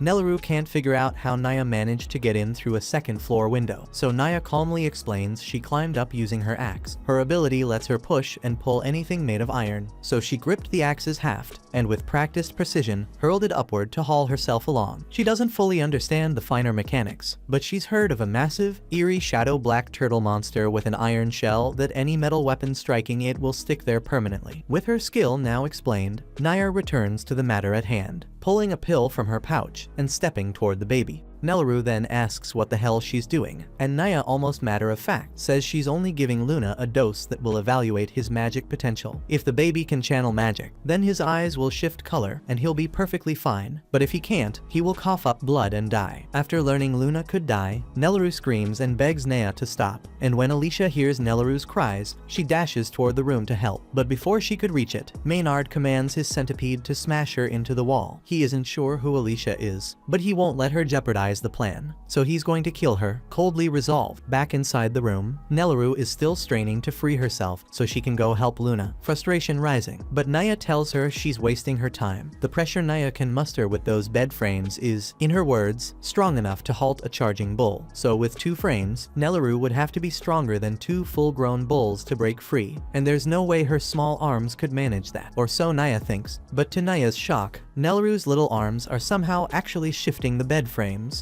and with one sharp, desperate shove, Nelleru knocks Naya unconscious. Maynard hears a heavy crash coming from the room, and he wonders, uneasily, what might have happened. But when he tries to order the centipede to investigate, he realizes, to his surprise, something is pinning it down. Alicia survived the centipede's strike and held its antenna tightly, which left the centipede completely disoriented, and now that it can't move properly, Alicia boots it to the floor and sprints to the room to check on Nelleru and Luna, heart pounding. Maynard is impressed because no typical person could handle a magical beast like that, and now that he has gotten a proper look at her, he recognizes who Alicia really is. Alicia shoulders into the bedroom, keyed up for a fight, only to find Naya lying unconscious on the floor while Nelleru stands at her side holding Luna close. She also notices a wide, ragged hole torn through the wall and asks whether Naya did it, but Nelleru, still rattled, says she was the one who caused it. She hadn't meant to. When she shoved the bed frame to break free, it smashed into Naya and punched straight through the wall with a brutal crack. Alicia can't make sense of how something like that could even happen, but there is no time to pick it apart because they need to leave immediately. Right now, she snatches up her sword and tells Nelleru to stick close to her because they are going to jump out the window, and once they take the leap, Alicia's practiced blade work carves through the dense cloud of bugs in the air so they can start running, and by the time Naya regains consciousness, it is already too late for her to stop them. She would like to give chase, but the insects outside strike at anything, so if she steps out without Maynard's help, she would be killed on the spot. A short time later, Alicia and Nelleru make it beyond the city limits, and the swarm abruptly stops pursuing them because Maynard only told it to surround the city. If they are lucky, they might get through the forest before dawn, but things rarely stay that simple for long. They run into a second wall of insects deeper in the forest, and there are far more of them here, so Alicia will not be able to cut a path like before. Nelleru asks what they should do, and Alicia is not entirely sure, but for now, they need to find a place to hide nearby. Meanwhile, back at the inn, Naya comes downstairs again and plainly tells Maynard that the women got away. Maynard asks her if she at least managed to test the baby's magic aptitude, but she never had the chance because Nelleru knocked her out with the bed frame. Maynard concludes that they seriously underestimated the pair, but the whole ordeal has still let him confirm a few things he suspected. First, the blonde woman was the hero Alicia Glenfall, and he is certain of it because he was there when Drell killed her father. There is no way a hero would be traveling with an ordinary baby, so that basically confirms confirms that Luna is the Hide Knight prince they have been searching for, and he is practically trembling with eagerness at how fun it will be to torture a hero when he finally gets his hands on her. And Naya just stares at him, wondering why she has to spend time with a psycho like this. The moment Maynard finishes his wild laughter, he tells Naya they need to gather everyone and march them to the main square. Once everyone is outside, the town's leader asks Maynard why he dragged them out here, because if he thinks a handful of bugs will be enough to make them yield, he is in for a rude awakening. Maynard is impressed by how gutsy these people are, but he wants a few points made clear right now. First, he says he and the Bolate army wouldn't even be here if the King of Haydn hadn't made that foolish wager and attacked Clevites. And now that the capital lies in ruins, it's possible Clevites might return to seize the territory, so the Bolate forces are generously stepping in to shield them. It's basically a pretext to invade Haydn, but without the king and his magic weapon, there's almost nothing they can do to stop it. Besides, Maynard tells them there's a bigger enemy to handle in the meantime, because the blonde from earlier is one of the 13 heroes who sparked this whole mess. So if they want someone to vent at, they can start by chasing her down. At the same time, Drell's army is still marching to claim the fallen Haydn capital, and they're halfway across a shallow river when Drell suddenly halts, sensing eyes on him. He tells the stalker to step out immediately because there's no point hiding when the moon is so bright tonight. All at once, Rhodey bursts from the bushes and drives his spear into the water, freezing the whole river solid and locking the feet of all of Drell's soldiers. Then he commands his troops to push forward. Even though Drell's army outnumbers Rhodey's 10-1, Rhodey's troops came with ice cleats, so they can still move freely, while even Drell's enslaved dark beasts stumble and scrape for footing. Miquel leads the soldiers into the clash and tells everyone to target Drell's wizards first so they can't free themselves. Drell knows the Frost Spear's capabilities, but even at full output, it shouldn't have been able to freeze the entire river in one sweep. He figures Rhodey must have placed a wizard farther upstream to chill the water just below freezing so the Frost Spear could finish the job, and he admits he's impressed by how tightly planned Rhodey's tactic was. Rhodey looks to have truly mastered the Frost Spear, and if he topples Drell here, this whole war could end, but Drell tells him it won't be that simple. Rhodey then surges at Drell with his spear, but Drell answers with a crushing backhanded cut that blasts Rhodey several feet backward. Rhodey stays locked in and fires an ice spell through the spear at Drell, yet Drell slips aside in time and springs off his path, leaving the water and the horse frozen where the strike landed. They close again and trade blows, and once more Drell finds himself grudgingly impressed by Rhodey's skill. A regalia might lend power, but it takes real strength to pull out its full potential like this. Even so, he says it still isn't enough to break the world's shackles. He then floods the field with power, and has his sword call a dragon's claw into the air. Rhodey is stunned because regalia aren't supposed to manifest solid things, but the claw is absolutely real, and it swats him clear across the river. Miquel and the rest of the soldiers see him in trouble, so they wheel around to support him, and at the same time, Drell explains that by fusing his blade with magic, he has turned it into something far beyond a normal sword. Right then, Drell notices some of Rhodey's men rushing toward him, so he pivots and erases them with the dragon claw, taking his own troops in the same sweep. Rhodey can't believe Drell would kill his soldiers so casually, but Drell says anyone weak enough to die to a blow like that doesn't deserve to see the world beyond their borders. Rhodey has no idea what Drell keeps going on about, since he's been talking about borders and shackles for a while, so Drell explains that his aim is to crush the legend of the heroes. That story is what drove people to challenge unbeatable enemies with methods that make victory nearly impossible. Things have stayed this way for thousands of years, and nobody has thought to question it, so the pattern never changed, but he says it ends here. Drell then tells Rhodey he isn't going to kill him because he was a worthy opponent, and by now he should understand there's no way he can win this fight. Rhodey tries to rise, but there's no strength left in his body, so he's forced to watch while Drell pushes on with his conquest. But a heartbeat later, Clevites drops onto the battlefield, and everyone looks up in pure terror when they realize the Southern Lord of the Dark Beasts has arrived. Clevites notices that Drell is unmistakably the one commanding the field, so he says he has a question to put to him right now. Children from both humans and dark beasts have been vanishing, and from what he has heard on the way, it ties to the magic Drell wields, so he wants to know if Drell truly stands behind it. Drell asks whether a beast lord should really travel this far just to pose a question, when he surely has weightier duties waiting elsewhere. Clevites replies that this is part of a lord's charge, and if anyone profanes his lands or his people, the law requires that he kill them with his own claws in retribution. Drell asks what empowers Clevites to declare the law of the land, but Clevites, irritated by how much Drell talks, drives a brutal stab straight through his stomach. He adds that all of this could have been avoided if Drell had simply answered answered the damn question in a steady voice. Yet even with a hole in his chest, Drell looks unfazed. He says he already knew Clevitis would come to kill him, and he knew there was no way he could win in a head-on fight, so he prepared in advance. A third eye opens on Drell's forehead as he prepares to invoke his ultimate spell, Dark Ichor Prison. This blindsides Clevitis, since he had no idea humans could use Dark Ichor, and in the next instant Drell's body detonates all at once, splashing him with hot blood. When the blast clears, the only things left are Drell's sword and a massive sphere of what used to be Drell surrounding Clevitis like a prison shell. However, if you thought Drell was deceased, you'd be mistaken, because before he blew himself up, he shifted his consciousness into the sword, so he no longer has a human body, and he exists entirely as the magic bound to that blade, with no flesh or heartbeat. He went to great lengths to sacrifice his body for this Dark Ichor prison, and he is certain that even someone as powerful as Clevitis would not break out of it easily, not anytime soon. Clevitis seems to have been rendered unconscious by the prison, so he remains unmoving inside, and Drell plans to leave him there until he eventually dies. Rhodey watches in astonishment and cold dread because he cannot believe that Drell truly managed to defeat Clevitis so quickly when the 13 heroes failed to do so. If he is capable of that, then Haydn stands no chance against his might, and Drell, more determined than ever to press his task, orders all his remaining soldiers to prepare to move without pause. At the same time, deep in the forest, Alicia and Nelleru are still slipping through the trees trying to get away from Maynard when Alicia suddenly senses that something is wrong beneath the heavy branches. However, she has no idea what caused the strange feeling, an odd prickle at the back of her neck, and there is no way for her to contact Clevitis from here, so she tells Nelleru they need to keep going. All the while, a knot of furious townsfolk whipped up by Maynard's orders fanned through the trees, slowly hunting them by torchlight.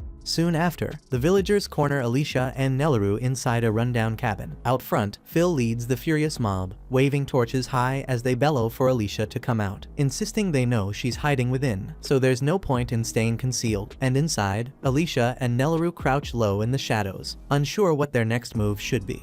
Phil keeps bellowing, pinning every misfortune that hit their town on her. Speaking for the lot of them, he declares they've always despised the so-called heroes, since heroes never really do real work. All they ever do is put down a dark beast once in a while, and people act like it's some miracle. Nelleru tries to buoy Alicia, pointing out she's different because she saved both her and Luna's lives, but Alicia only tells her to move away from the window, stressing the top priority right now is keeping her and Luna out of harm's way. Alicia admits she half expected something like this, especially after they couldn't get out of town. What she didn't see coming was the townsfolk tracking them down this fast. She thinks about running, since Maynard still hasn't caught up yet, but realizes it won't help, because there's no damn place left to hide. Phil runs out of patience and lifts his firebrand, ready to pitch it at the shack. Before he can follow through, his brother grabs his arm because their mother and father have just arrived, both of them furious. Their father, Mark, lays into them, reminding them their forefathers built this water wheel over 200 years ago, and he won't let them burn it. Phil snaps back, but Mark cuffs him on the head and tells him to shut up, saying he shouldn't swallow whatever two outsiders told him. Mark adds that he doesn't trust Maynard or Naya either, which is why he has two strong men watching them to make sure they don't cause a problem. He shoulders past Phil and tells him to step aside and let him handle it. He goes to the doorway of the shack and calls to Alicia, saying he only has a question, and vows nobody within will be touched until the talk is finished. He wants to speak with her alone, so he asks her to come out. Alicia sees she has no choice, tells Nelleru to stay in and look after Luna, then walks outside. The initial detail Mark observes is that she's missing her regalia blade. He presumes she might have pawned it for fast money, yet Alicia clarifies she actually misplaced it during her clash with Clevitis. On hearing that, Mark jabs at her dignity, noting that she faced Clevitis and was beaten. Alicia exhales and acknowledges that Clevitis utterly overpowered them. She says she'd get it if everyone resented her for a failure like this, and as she starts to apologize, Mark cuts her off. He tells her that isn't the issue. Still, if she had hawked her regalia and bolted, he absolutely would have taken her life, but because she already stood and fell in battle, he had nothing to reproach. Phil and the rest were stunned at the choice their father delivered, and Alicia, in contrast, was struck dumb when she realized they didn't despise her in the end. Afterward, Mark proceeded to tell Alicia that, before the monarch passed, he had sent her off because it was part of their custom. Then, fixing her with a grave look, Mark asked whether keeping that custom alive was still honestly justified, given the steep cost they had all borne. When the next sovereign is selected, should the people truly back him or not? Mark reminded Alicia that her band of champions was the only group in a millennium to reach the Lord of Dark Beasts. He figured she must have glimpsed what lies past Luna Mountain, so he pressed her again on whether it was worth the the price. Alicia cast her mind back to her clash with Clevites. She recalled that after her limbs were cut away and she was flung skyward, she caught a fleeting look at the world's brink. To her shock, there was no border at all. The line of the earth ran on without limit. So answering Mark, she set her face and stated solidly that it was damn well worthwhile. She conceded she wasn't certain she had the standing to say so after screwing up like this, but she explained that people won't grasp some truths while their realm stays cramped. Certain things can only be won by daring to jump. She said she learned that from Clen, who was cocky and treated her like a rag, yet despite that, she felt thankful to him. Without meeting him, her world would have stopped without ever growing. Emotion surged through Alicia as she cried out, asserting that widening the realm for the sake of the valiant champions who perished trying had purpose, and she would not permit anyone to claim the opposite. Mark and the rest looked genuinely moved by the fire in Alicia's voice. Mark went on to say the old king did manage one thing right, and that was picking his heroes. He told Alicia she could go, promising he'd rein in the head-headed kids lingering in back. While turning to leave, he added that their next ruler needed to stay alive to give everything he had. Even so, Alicia froze at that remark, wondering whether Mark had figured out Luna's bloodline. He then split the townsfolk into two teams, saying one side would face the insect wall, while he and the rest took on the troops. But before he could take another step, a colossal bug creature bars his path and drives its barbed tail straight into his chest, and at the controls was Maynard, grinning like a snake, and he jeers that this is the price for letting Alicia walk without his say-so. Watching that, Alicia yanked out her blade and rushed Maynard and spitting that he was a bastard. Maynard just smirked, saying she shouldn't be shocked because Mark earned it for spoiling his fun. When Alicia demanded to know what he meant by that twisted sport, Maynard said he meant the pastime where he'd watch the people of Haydn butcher Alicia. That line set her off, so she fired off Rising Dragon and cleaved the huge insect in one blow. Maynard hopped clear with the same smug smile, asking why she couldn't have given him a heads up first. Right then, Alicia yelled to the townspeople, pushing them to get inside fast because a swarm was closing in. Right on cue, a black cloud of bugs came sweeping in. Luckily, every last one of them, Mark included despite his wound, made it to cover in time. But as the door swung shut, Nelaru looked through the window and spotted Alicia still out there, burning every bit of strength she had to hold the bugs back by herself. Luckily, she tore through the first wave, and even Maynard had to be impressed. Yet, he said this was exactly what he figured from a hero like her, standing solo and swinging no matter the chances. And the only question left was how long she could keep that up. At once, Alicia crumpled onto the dirt in agony, and right then, Maynard offhandedly noted he had neglected to mention a detail. The insects had been venomous the entire time. He explained that if the large ones pull your focus, the tiny ones dose you before you even realize. Maynard added he could not direct every critter around, from bees overhead to ants underfoot, but the most fearsome of the lot was a special spider breed, whose toxin can break human blood down at its core. Alicia abruptly sensed a crawl along her nape, but before she could smack it with her palm, the arachnid sank its fangs into her. Maynard said its venom was so damn potent it could liquefy small life from the inside out. As Alicia fought for breath, Maynard started laying out the reason he despised heroes so much. Ironically, he confessed he once adored them. Yet as a kid he learned these supposed heroes never showed when he truly needed them, and when he lost everything, the neighbor next door helped more than any so-called champion. That was when he decided heroes were just people wrapped in sweet-sounding labels. In his eyes, they could not shield anyone, and he jeered that the only ones able to guard anything were himself and General Drell. After that, Maynard unleashed another surge of insects at Alicia. While she beat them back, she grasped it would only deteriorate because Maynard's toxins even countered dark ichor. As she kept going, she suddenly glanced down and saw Clevitas sitting placidly within her chest. He offered little, only reminding her to wrap this up here because a larger task still awaited. Alicia swiftly tucked him beneath her dress so Maynard would not notice. At the same time inside the cabin, a few insects had begun slipping through, and the townspeople did their best to swat them before they could cause harm. Kari told her sons to pack the gaps in the walls so no more could come in. She then reminded everyone that keeping Luna safe was the top priority, since he stood for Haydn's future. She said all they could do now was trust Alicia to hold the swarm outside, while they guarded Luna inside. Everyone agreed, saying they had all the gear they needed, and with that they started boarding the cabin with timber planks. At that moment, Alicia stood firm while Maynard strutted and kept running his mouth without end. Suddenly, a huge scorpion erupted from the soil and whipped its lethal barb at her, hitting Alicia and hurling her into the river close by. As she thrashed in the current, Clevitas slipped out of her chest and asked whether the toxin was what made her sluggish. Alicia confessed her pace lagged not just from the venom, but because her injuries would not close. Clevitas clarified terrified that Maynard's venom interfered with dark ichor. It lacked the force to erase it outright, yet it stalled her regeneration until the taint faded, which meant her immortality was on pause. Up on the bank, Maynard stood steady and sure of himself. He jeered at Alicia for staying submerged, assuming she was too scared to come up. In the cabin at that same moment, the townsfolk wrapped up their fixes, stuffing the final gaps in the boards, when a sickening noise came from overhead. With a sodden smack, an enormous larva fell out of the ceiling, making everyone gag just looking at it. Someone darted to the window and spotted more huge larvae crawling all over the grounds. They were gnawing straight through the shack's siding. And it was not only the shack. Swarms without number were already eating the surrounding forest clean. Back near the square, people heard heavy crashes rolling in from the path Maynard took. Alarmed, they rounded on Naya and demanded to know why she had not gone along. Naya answered straight, saying she stayed back because she did not want to die. She explained she would not step in Maynard's way since once he gets serious, he keeps going until nothing remains. After all, he commands every insect and is the fiercest mage in the Bolate ranks. Out in the deep woods, Maynard kept baiting Alicia while she stayed in the water. He said the oversized larvae around him were rare creatures that hatch only once a century. When they come out, they chew down everything they can reach. This breed exists only on one island far to the east. Every 100 years, these grubs strip a forest to nothing, leaving it bare ground. Yet the creatures are crafty. They never eat the seeds. Instead, they lie sleeping in their eggs until those seeds grow into a fresh, thriving forest. With a cocky grin, Maynard pressed a finger to the mana gem set in his chest and bragged that his sorcery could fast forward that natural rhythm. With power like that, he figured the shelter where the townsfolk huddled would not survive even 60 seconds. Alicia's temper snapped at his taunt. She blasted up from the stream, but as she lifted into the air, her eyes blew wide in shock. Maynard had been secretly raising extra bugs in silken pods, and at that instant those pods split open. The fresh brood poured at her with lethal intent. Alicia whipped her blade and hacked through the pack, but each cut shook loose a glittering powder from their wings that carried a different toxin. Her stamina bled away by the second, while Maynard drank in her suffering. With a single order, he sixed the colossal scorpion to smash her into the dirt, after which a tidal mass of bugs smothered her under their bodies. And that sick sight sent a freaking chill ripping through my whole damn body. Right when Alicia teetered on the edge of giving up, Clevites stepped in. A blaze of scarlet flared under the heap, and out of it her regalia blade rose, carving straight through the mound of bugs. Maynard's eyes went saucer-wide in shock. He clocked the relic at once and barked to know where she had stashed it. Clevitis, cool as ice, told Alicia that most life on this world is water, and bugs are no exception. All she had to do was handle a swarm like she would a sphere of water. The regalia he gave her carried the edge to slice them clean, and with that he pushed her to finish the fight for good. Alicia pushed to her feet, the blade humming with force. A savage gust tore across the field as she triggered her ultimate, Stream Splitter. With a single quick arc, she erased the whole swarm in one hit. Watching from afar, Nia gaped as every creature under Maynard vanished. Alicia leveled the weapon at Maynard and ordered him to yield, but she knew he would not give in, so she simply laid him out cold. Drained, Alicia finally crumpled. Nelu rushed in to catch her, but to her shock, Clen was already there, holding Alicia in his arms. Clen looked at them with a hard face and said the situation had shifted, which was why he had come to call them back. Alicia, still woozy, managed to ask if Clen had beaten Drell. Clen answered that he had not, because Drell was not alone. He had another Lord of Dark Beasts helping him.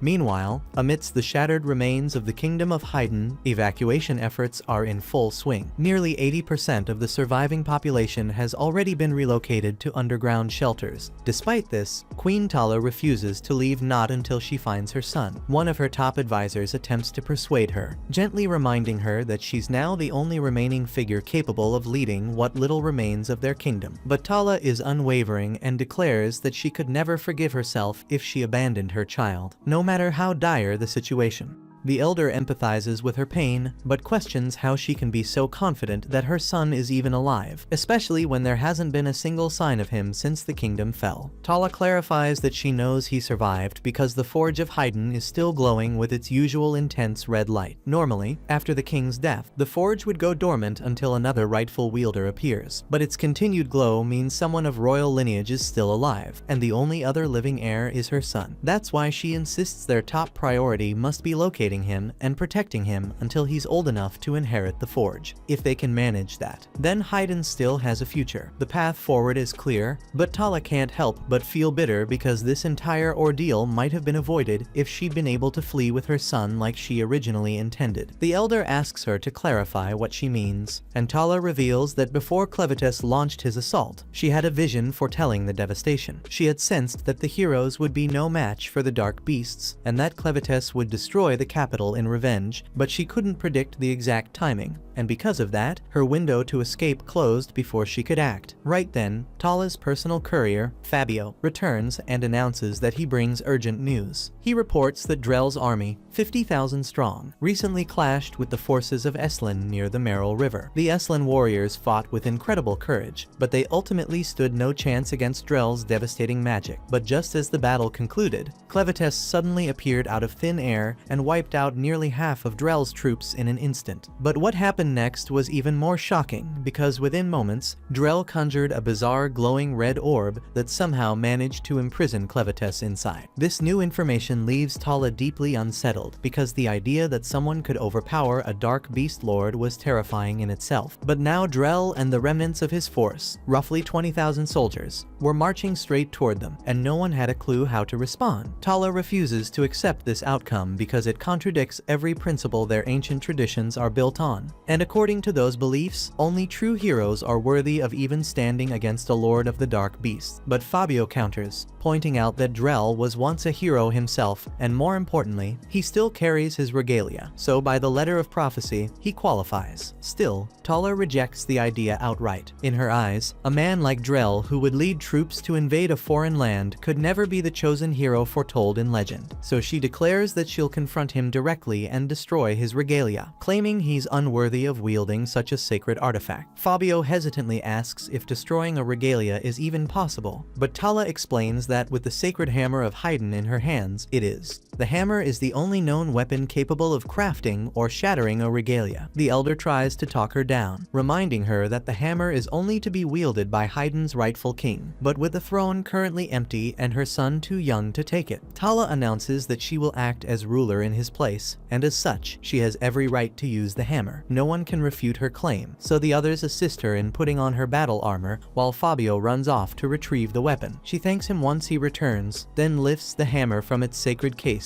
Now armed with its legendary power, she prepares to face Drell and his forces head-on. Meanwhile, back in the village, Pete pulls Naya over to where Alicia is waiting, just as she asked him to. He's still buzzing with excitement from watching her demolish a swarm of insects with a single swing, so he eagerly declares that from this point on, he'll be her personal assistant for as long as she sticks around. Alicia is taken aback by how kind he's being, but since he offered, she asks if he could also bring Nelleru to her. Pete bolts off immediately to fulfill the request, and Clen smirks, congratulating her on gaining her very first lackey. Alicia groans and tells him to knock it off because she never asked for a servant, and what she really wants right now is a fresh outfit, because she's currently soaked head to toe in bug guts. At that moment, Naya finally speaks up, asking why she was even brought here. Her knees are sore, and she just wants to go home already. Alicia finds it a bit odd that Pete managed to drag Naya here so effortlessly, especially considering what Nelleru had said about Naya's ability to manipulate magnetism. But then again, Pete didn't come at her with anything metallic, so there was nothing for her to control. Against that kind of brute strength, she really didn't stand a chance. Either way, Alicia says she has a few things she wants to ask and tells Naya to spill everything she knows about Drell and how he's connected to the Dark Beast Lords. Naya looks genuinely lost and says she has no clue what the hell Alicia is talking about. So Alicia rephrases the question and asks whether Naya has ever seen Drell's dark ichor, and she explains it's basically a type of blood that moves independently on its own. Naya looks disgusted and says she's never come across anything like that, and honestly, it sounds revolting. Alicia can tell she's not faking her reaction, but Clen is certain that what they saw from Drell was dark ichor, and only dark beast lords are capable of producing that substance. On his own, Drell wouldn't be a major concern, but if one of the lords is backing him, then that changes everything, and they need to figure out what's really going on. With Clevites standing right here,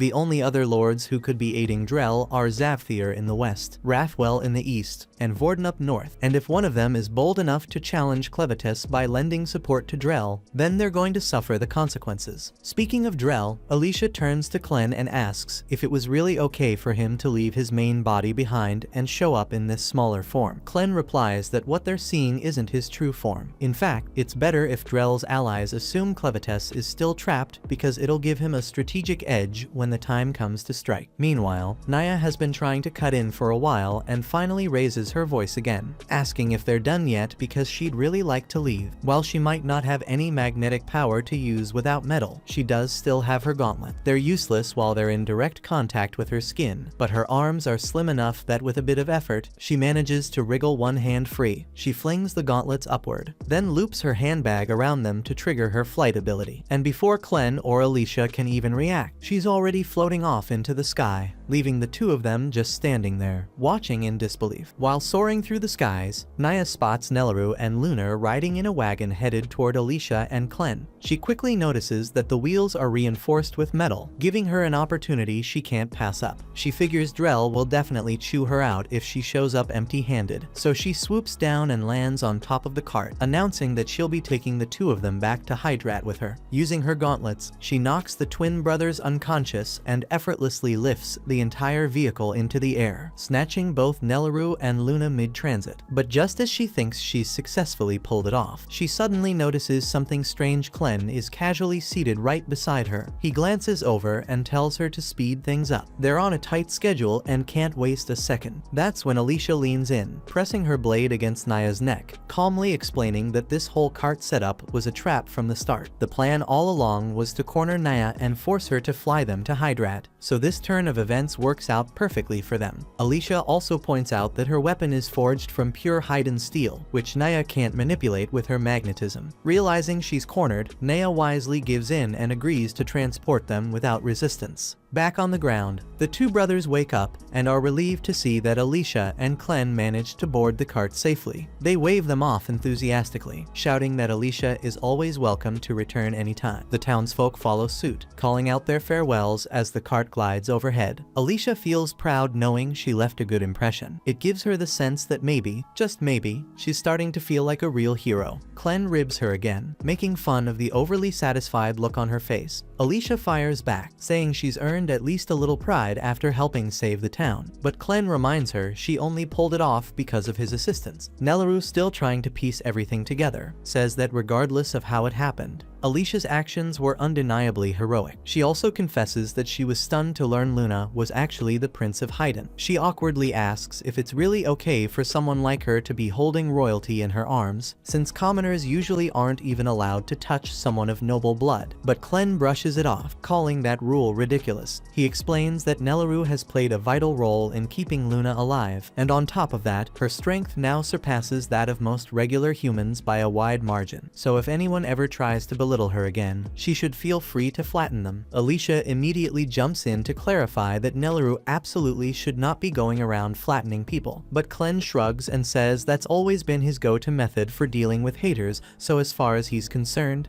there's no issue. Before long, the group reaches the mountain range, and just beyond it lies the capital city of Hydrat. Clen turns to Alicia and asks if she's truly prepared for battle, and he warns her that he can't risk being seen, so he won't be able to step in and fight alongside her. On top of that, he can't allow Drell to discover the presence of Dark Ichor in her system, meaning her ability to heal herself will be severely restricted. Even so, Alicia insists that she's more than ready to face him and settle the score for her father's sake. Naya then guides the flying cart over the mountains, and the moment Hydrat comes into view, it's clear the city is already under siege, so Drell has to be close. Alicia scans the skyline and spots him standing atop one of the castle's towering walls. Without hesitation, she seizes Naya's arm and forces her to steer the cart directly toward him. Up on the castle walls, Princess Tala and a squad of enchanted blade-wielding knights gather to confront Drell head-on. Tala rallies her soldiers, assuring them that their weapons are nearly on par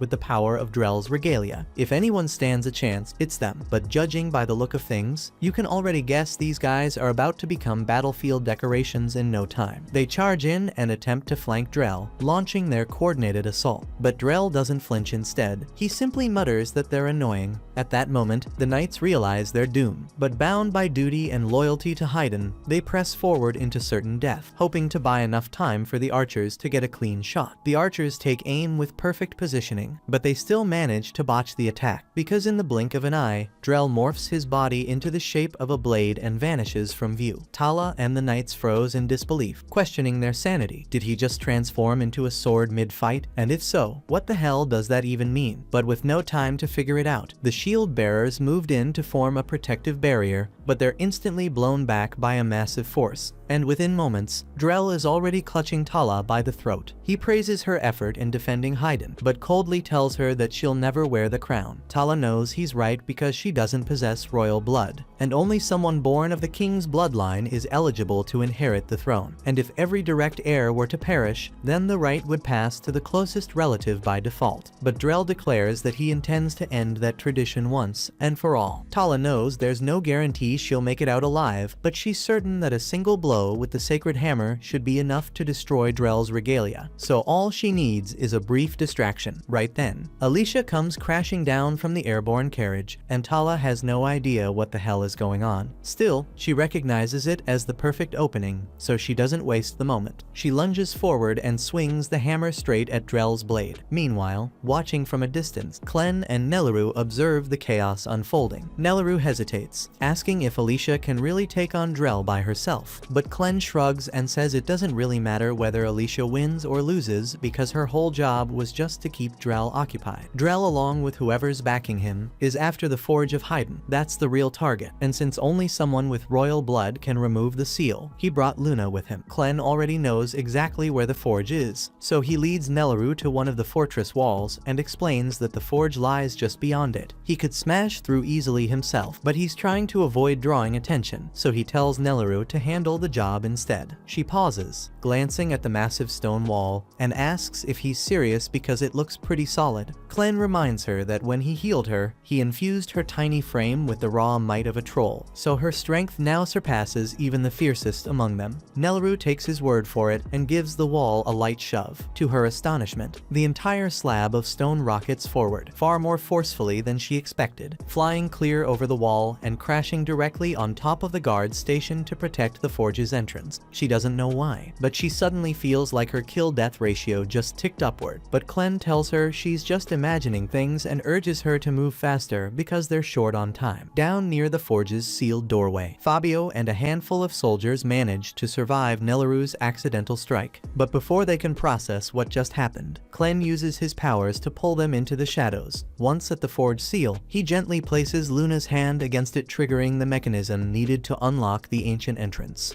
Elsewhere, Gart descends from above to inspect the strange bubbles keeping Clevites confined. It doesn't sit right with him that someone as powerful as Clevites is trapped in something he can shatter without breaking a sweat. Curious, Gart fires off a heavy kick at the barrier, hoping to pop it open. But the moment his foot hits, it's clear that this thing is absurdly tough, so Gart quickly realizes he's nowhere near strong enough to break it. Right then, Rhodey steps out from around the corner and prisons himself. He saw Gart descend from the sky and figures that ability must be magical, so he's here to ask for a favor. He explains that he needs Gart to carry him over to Haydn's capital, because Drell and his forces have almost certainly launched their assault by now, and Rhodey believes he's the only one who can stop them. Gart was about to brush him off, but he'd been observing the battle earlier, and he definitely remembers watching Rhodey getting his ass handed to him by Drell, so he can't figure out why this guy would be eager for a rematch. Rhodey understands that his odds are terrible, but someone has to stop Drell before he reaches the Forge of Haydn, because if Drell takes control of that artifact and channels his magic through it, an unstoppable disaster is going to sweep across the land. The mention of magic triggers a memory in Gart because Zafthier had spoken of something similar before this mission began. If this disaster is truly coming, then maybe helping Rhodey would be a good excuse to investigate further. Gart then turns toward Rhodey and says says he'll help him get to Hydrat, but only under two specific terms. First, once they arrive, Rhodey has to assist him with his personal assignment for a bit, and second, Rhodey is forbidden from asking any questions about Gart's identity. Rhodey asks what the consequences are if he breaks those terms, so Gart calmly responds that he'll annihilate him. Rhodey says he could never betray his homeland, but beyond that, he accepts Gart's deal. Gart then spreads his wings and tells Rhodey to hold on tight or get left behind, and Rhodey grabs hold of his foot as the two of them take off for Hydrat. At the same time in the capital, Klen is still trying to undo the lock placed on the forge with Luna's assistance, but so far nothing's worked, even her own shit. He also thinks forcing it open might make things worse, so he decides to try entering from above instead. He tells Nelleru to stay with Luna while he handles it, then leaps toward the forge's chimney stack. The heat blasting out is overwhelming, easily hot enough to vaporize any normal dark beast that tried going in that way. But Klen isn't your average dark beast. He's on a whole different level, so he dives right in without a damn moment's hesitation. Elsewhere outside the forge, Nelleru finds herself approached by a mysterious figure, and when she turns to face him, sheer terror washes over her expression. Elsewhere, Klen is halfway down the furnace shaft when it finally hits him that this kind of heat isn't something he's built to endure. He quickly ducks into the shadow of a loose brick he dislodged earlier, trying to shield himself from the intensity. He's stunned by how powerful the forge still is, even while dormant, so a part of him would love to get a proper look inside, but deep down he knows stepping in would probably roast him alive on the spot. Right then, Klen turns his head and notices something that stops him cold. The forge doors are wide open, but what shakes him more is that Nelleru is lying unconscious, and Luna is nowhere to be seen. A moment later, the same strange man from before strolls out from behind a nearby corner. He's holding Luna in one arm and his own severed head in the other. It's the King of Haydn, but judging by the state of his body, he should have been long dead. Meanwhile, Alicia is still in the middle of a grueling fight against Drell, and things aren't looking good. Drell taunts her openly, claiming she's leagues below her father in strength, and deep down, Alicia knows he's not wrong because she's barely hanging on. One of Drell's strikes knocks her straight into a group of his foot soldiers, but she ignores them because they're a waste of time. Her eyes then dart around, searching for Drell, and when she spots him heading straight for the castle, she takes off after him. As soon as Drell lands atop the castle wall, the queen and her last remaining archers let loose a volley of arrows, but to Drell, they're nothing more than a minor annoyance, and he casually slices through them midair like paper. The attack barely scratches him, but it gives Alicia just enough time to catch up, and she leaps in and strikes him with a rising slash from below. Unfortunately for her, that technique was something Drell himself created, so he counters it effortlessly and retaliates with something far worse: the Dragonfly Scythe Weasel. Then a storm of blades comes crashing down toward Alicia, hundreds of slashes in a blink. But to Drell's amazement, Alicia survives the onslaught with her body intact. He grins and compliments her resilience, saying she's got real potential, just like a true heir to the Swordmaster's legacy. Alicia has no interest in hearing Drell toss around empty compliments, so she tightens her grip on her sword and demands answers. She wants to know what really happened between Drell and her father, and why he ended up killing him. Drell calmly responds, explaining that her father Margot was once a close companion. They trained together at the same sword academy and were both rivals in the race to earn the title of hero. The revelation hits Alicia hard because she's never heard any of this before, and Drell is just as surprised to learn she was kept in the dark. He slides his sword back into its sheath and offers to tell her the full story. The tale of how he came to be known as Drell the Dragon Slayer, and how Margot chose to walk away from the path of a hero. 25 years ago, Drell and Margot stood face to face in a high-stakes tournament. The prize was simple: whoever won would become the rightful wielder of the first regalia crafted by the King of Haydn after 6 years. Despite their rivalry, the two were still close at the time, so when the match began, they both promised to give it everything they had. Then, when the dust settled, Margot stood victorious. Drell was crushed by the loss, but he swallowed his pride and offered a genuine congratulations. After being crowned champion, Margot was officially named the Swordmaster and entrusted with the regalia. From that point forward, he was expected to take on the role of a hero, defend mankind, and slay the beasts that plagued the realm. Margot accepted the duty without hesitation, so the king handed him the regalia, and the moment he unsheathed it, raw energy coursed through his veins. The weapon was powerful, but the king explained that it was not yet whole. Margot asked for clarification, and the king revealed a hidden truth. All regalia are born with a soul, and the very first life taken by the blade becomes the soul that binds to it, which meant Margot's first kill would determine the weapon's nature forever. Sometime later, the two old friends met at a nearby tavern to talk through what came next. Margot mentioned that he was planning to form a full squad before tackling any major threats because he didn't want to risk making his first kill something weak like a low-tier dark bug. And as for what he had in mind, Margot admitted he was leaning toward taking down a northern dragon as his first target. But the second Drell heard that plan, he jumped up, visibly alarmed, and told Margot to stop thinking recklessly. He understood that Margot wanted a powerful soul of darkness to seal into his regalia, but targeting the northern dragons was insane, because those creatures served none other than the Dark Beast Lord, Vorden. So provoking him now would be a death wish, plain and simple. And on top of that, all of the dragons dwell deep within frozen mountain ranges, and there was no way Margot could survive that terrain wielding an unfinished regalia. Even so, Margot insisted this was his only path forward if he ever hoped to challenge one of the Dark Beast Lords. Drell already had serious doubts about Margot's chances against the standard dragon, but going after one of the Lords of Darkness was outright suicidal. The old stories spoke of legendary heroes rising up to defeat them one day, but Drell never believed those tales. Still, if there was anyone who could prove them true, it would be Margot, the most skilled swordsman of their era. Margot stood up and told Drell it was time to begin preparations for the expedition. He was completely confident that they could take down a dragon, but reality hit harder than expected. The conditions in the snowy region were brutal, and while spotting a dragon didn't take long, the dragon spotted them just as quickly. It circled back and rained down a wave of boiling stomach acid. That one attack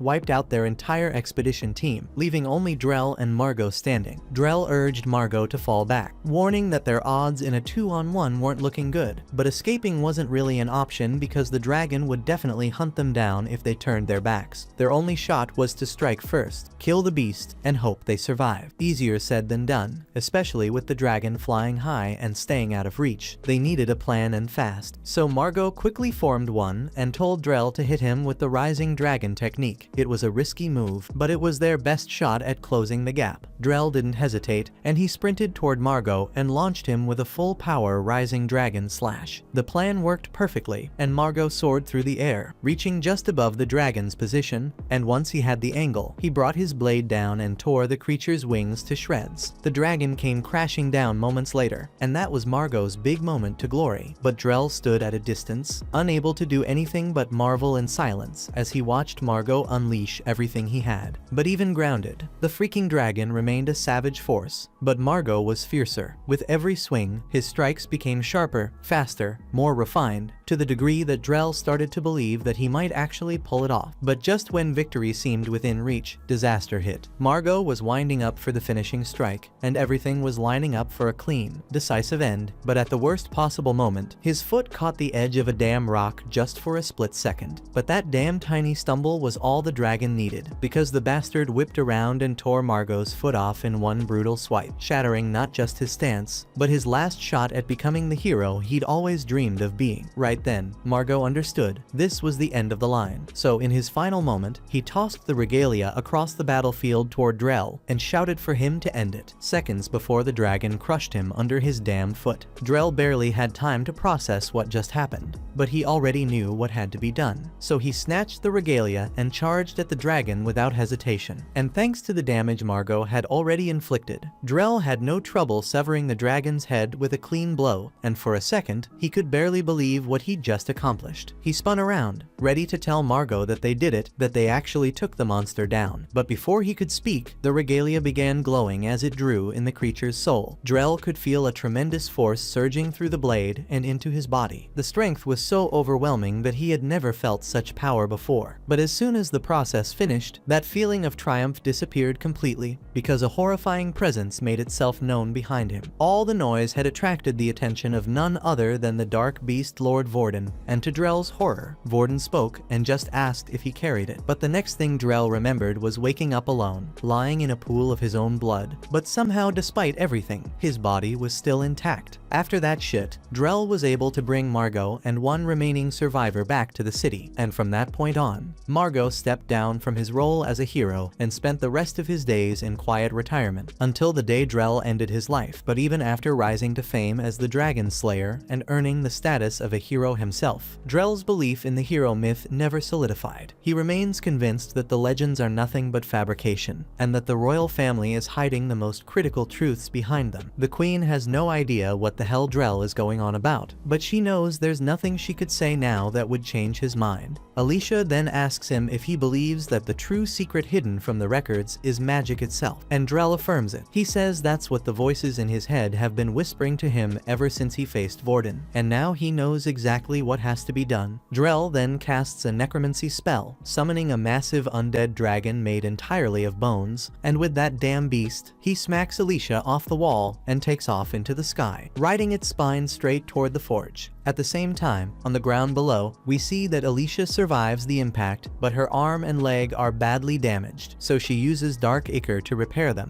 and she still can't endure that damn pain. She then reaches out to Clem through their mental link, trying to warn him that Drell is heading straight for the forge, but Clem cuts her off and tells her to shut the hell up, because something unusual is unfolding right in front of him, and we see that the headless king of Haydn is preparing to toss his own grandson into the damn forge and turn him into a Crespi. Alicia quickly presses Clem to clarify what the hell he said, but before he can answer, Queen Tala approaches. She greets Alicia warmly, expressing genuine surprise at her survival because she had believed Alicia had fallen during a previous mission involving Clevites. She then gently asks if any of the other heroes made it back, and Alicia, with a heavy heart, informs her that she was the only one who survived.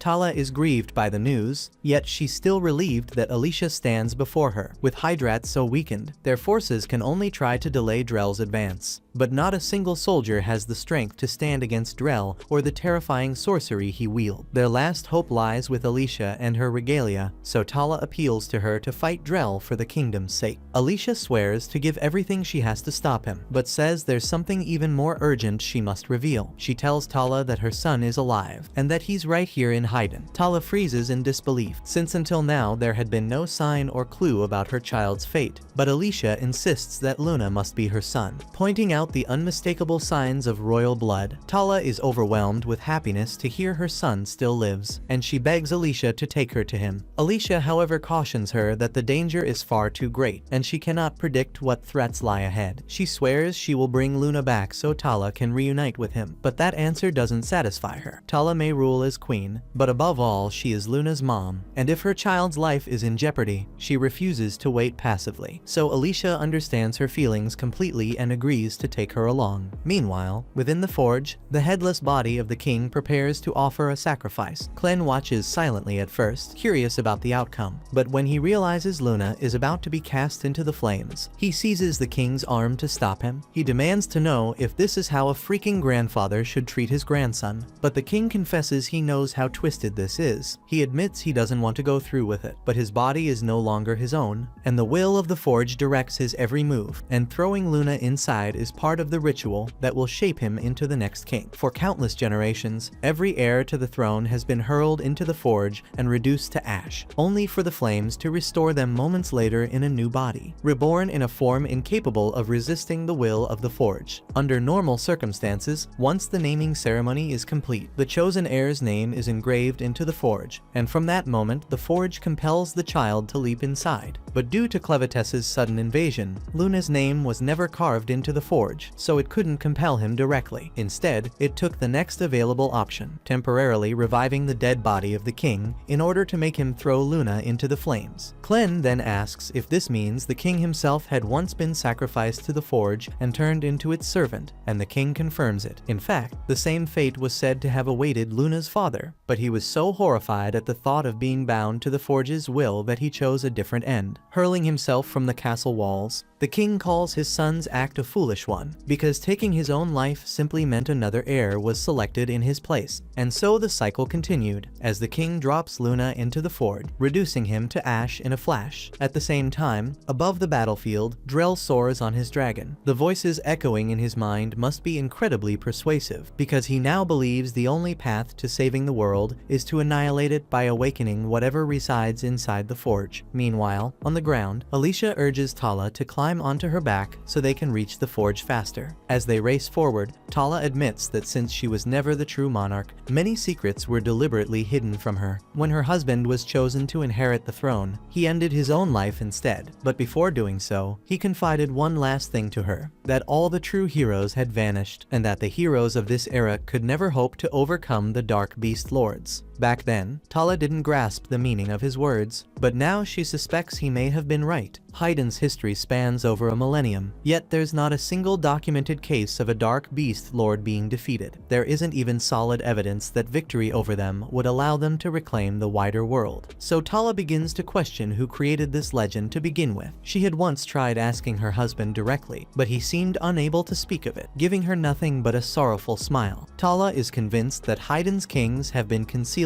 the truth from their people for centuries, and if that's true, then the previous king knowingly sent Alicia and the other heroes on a doomed mission, fully aware they lacked the strength to prevail. And as far as Tala is concerned, that's not just reckless, it's inexcusable. Still, Alicia admits she likely would have taken on that mission no matter how slim their survival chances were, because for her it was never just about fighting a Dark Beast Lord. It was about embracing an impossible trial with the spirit of a hero, and that's the way she intends to keep living, until she finally breaks the endless cycle that controls their world. Drell, however, chose the opposite path. He surrendered to despair, abandoned the way of the hero, and set his sights on destroying everything. Alicia certainly wants revenge for what he did to her father, but more importantly, she must stop him to prove that her choice to live as a hero was right. Tala reassures her that she is a true hero, but Alicia insists she feels weak. She knows she can't match Drell's strength and isn't anywhere close to the power of the Dark Beasts, but she refuses to give up. In fact, she once thought of walking away from the life of a hero, until she met someone who wouldn't allow her to quit. And now, that very person is grinning ear to ear, finding humor in the madness of the moment. The king of Haiden just cast Luna into the forge, or at least that's what he believed, but the body reduced to ash was nothing but a shadow double conjured by Clen, while the real Luna rests safely in Clen's arms. With a mocking laugh, Clen asks the king what he plans to do now, since he's clearly failed the task the forge imposed on him. But the king says nothing, and his body simply tips backward and collapses into the flames. Clen watches as the king is consumed by fire, surprised by the sudden twist, yet convinced this isn't the end. He shouts out for the forge's master to come forth and face him directly. A moment later, violent flames erupt from the furnace, ripping apart the mountainside in a massive explosion. Drell spots the blast, and the voice inside his head warns him to move quickly because time is running out. Alicia and Tala also see the forge erupt and Drell rushing toward it. Panic floods Tala as she worries desperately for Luna, but Alicia shouts for her to stay back, insisting the danger is far too great for the queen to get involved. She trusts that Clen wouldn't let Luna die in chaos like this, but if Drell reaches them first, it'll become a disaster. Just as Drell is about to enter the forge, Gart swoops overhead and drops Rhodey onto the battlefield, just as promised. Rhodey immediately locks eyes on Drell and shouts that he won't let him go any further. He then powers up his spear, summoning a colossal spike of ice at its tip. The frozen javelin pierces straight through Drell's dragon, and Gart, amused by the scene, chooses to remain nearby to watch events unfold from afar. When they crash into the ground, a massive cloud of dust rises up, and Rhodey wonders if his strike actually managed to bring Drell down. But as the haze clears, he realizes Drell had blocked the attack, and Rhodey is knocked back just as Drell moves in to end him. But suddenly Alicia intercepts the blow, forcing Drell backward with her counter. Frustrated by the constant interruptions, Drell decides to end things quickly and prepares to confront both of them at once. Alicia and Rhodey regroup on the ground, and since it's their first encounter, Rhodey asks if she's one of the heroes. Alicia confirms, and they quickly exchange names. But there's no time for small talk because Drell still stands before them. Rhodey asks if she'll fight beside him, and she says she was about to ask the same, since neither of them would stand a chance against Drell alone. Drell laughs at their determination, mocking the idea that teaming up could change the outcome. He tells them their strength is limited by their human bodies, while he suffers no such weakness. Then in a flash, Drell appears behind them and unleashes a slash so devastating that both Alicia and Rhodey are sent flying. He follows up with another strike, blasting them into the air, and while they're reeling, he ascends and drives his blade into Alicia's chest. Rhodey tries to ambush him while he's focused on her, but Drell anticipates the move, catching him by the wrist before slamming both him and Alicia back down to the ground. Hovering above them, Drell takes a moment to sneer down, relishing the humiliation, before descending to deliver the final blow. They need a strategy fast, so Alicia tells Rhodey to launch his ice javelin again. Rhodey doesn't see the point but chooses to trust her, aiming his spear skyward and summoning another massive spike of ice. As expected, Drell dodges with ease and scoffs at the simplicity of the move, offended that Rhodey would even try such a predictable attack. But when he glances back, Alicia has vanished. She had leapt onto the ice spear, using it as a platform to maneuver behind him, cutting off his escape. At that moment, Rhodey summons the last of his strength to freeze Drell's legs in place, creating the perfect opening for Alicia to drop down from above and cleave him clean in two. But to her frustration, it barely slows him down because Drell's true essence now resides inside his blade. The blade then whirls through the air and darts straight toward Alicia, severing her arm and slamming her hard into the dirt. Rhodey rushes forward to catch her, and when he looks up, he sees Drell's body knitting itself back together from the swirling mass of dark ichor. Drell informs them that their persistence is admirable, but insists it's all meaningless, because people like them could never embody what it means to be true heroes. He points out that the very fact that humans need implanted magic stones just to wield sorcery proves their weakness, and to him, everyone on this continent, both humans and dark beasts, are nothing more than pawns in the endless game once played by the true humans who ruled the world ages ago. Drell claims the cycle will continue forever unless someone ends it, and that's why he intends to incinerate every trace of this ridiculous legend of heroes, so the world can be remade from scratch. Until that day comes, he declares he'll commit whatever atrocities are necessary. Through his link with Alicia, Clem hears Drell's words and finally grasps both his goal and, by extension, the will of his master Vorden. Clem himself has never encountered these so-called true humans, which makes him believe they must have vanished long before he ever rose to the rank of Dark Beast Lord. That realization leads him to conclude that the mysterious book in front of him must be one of the last surviving relics tied to their legend. The moment the book manifested, the forge itself vanished, making Clem realize it was nothing more than a tome that had been manipulating Haydn's monarchs into sacrificing themselves. Worse, it had the power to reanimate them as puppets to further its designs. Clem begins to question if every event that's unfolded, including the king's suicide, Alicia and the other heroes invading the southern beast forest, the wars waged by the human kingdom, even his own obsession with eradicating mankind, was orchestrated by this book's influence, all to lead him here. Clem bursts into laughter at the sheer absurdity of it, mocking himself for falling into such an obvious trap despite being a Dark Beast Lord, without the memories of the former Lord. There are countless truths he never inherited. All he can assume now is that his existence was originally meant to oppose the elusive true humans Drell spoke of. If so, then everything he believed about this world was a lie, and the more he thinks about it, the more he wonders why he ever bothered with this child at all. He gently sets Luna down and walks away, no longer caring about destroying humanity or even dealing with them ever again.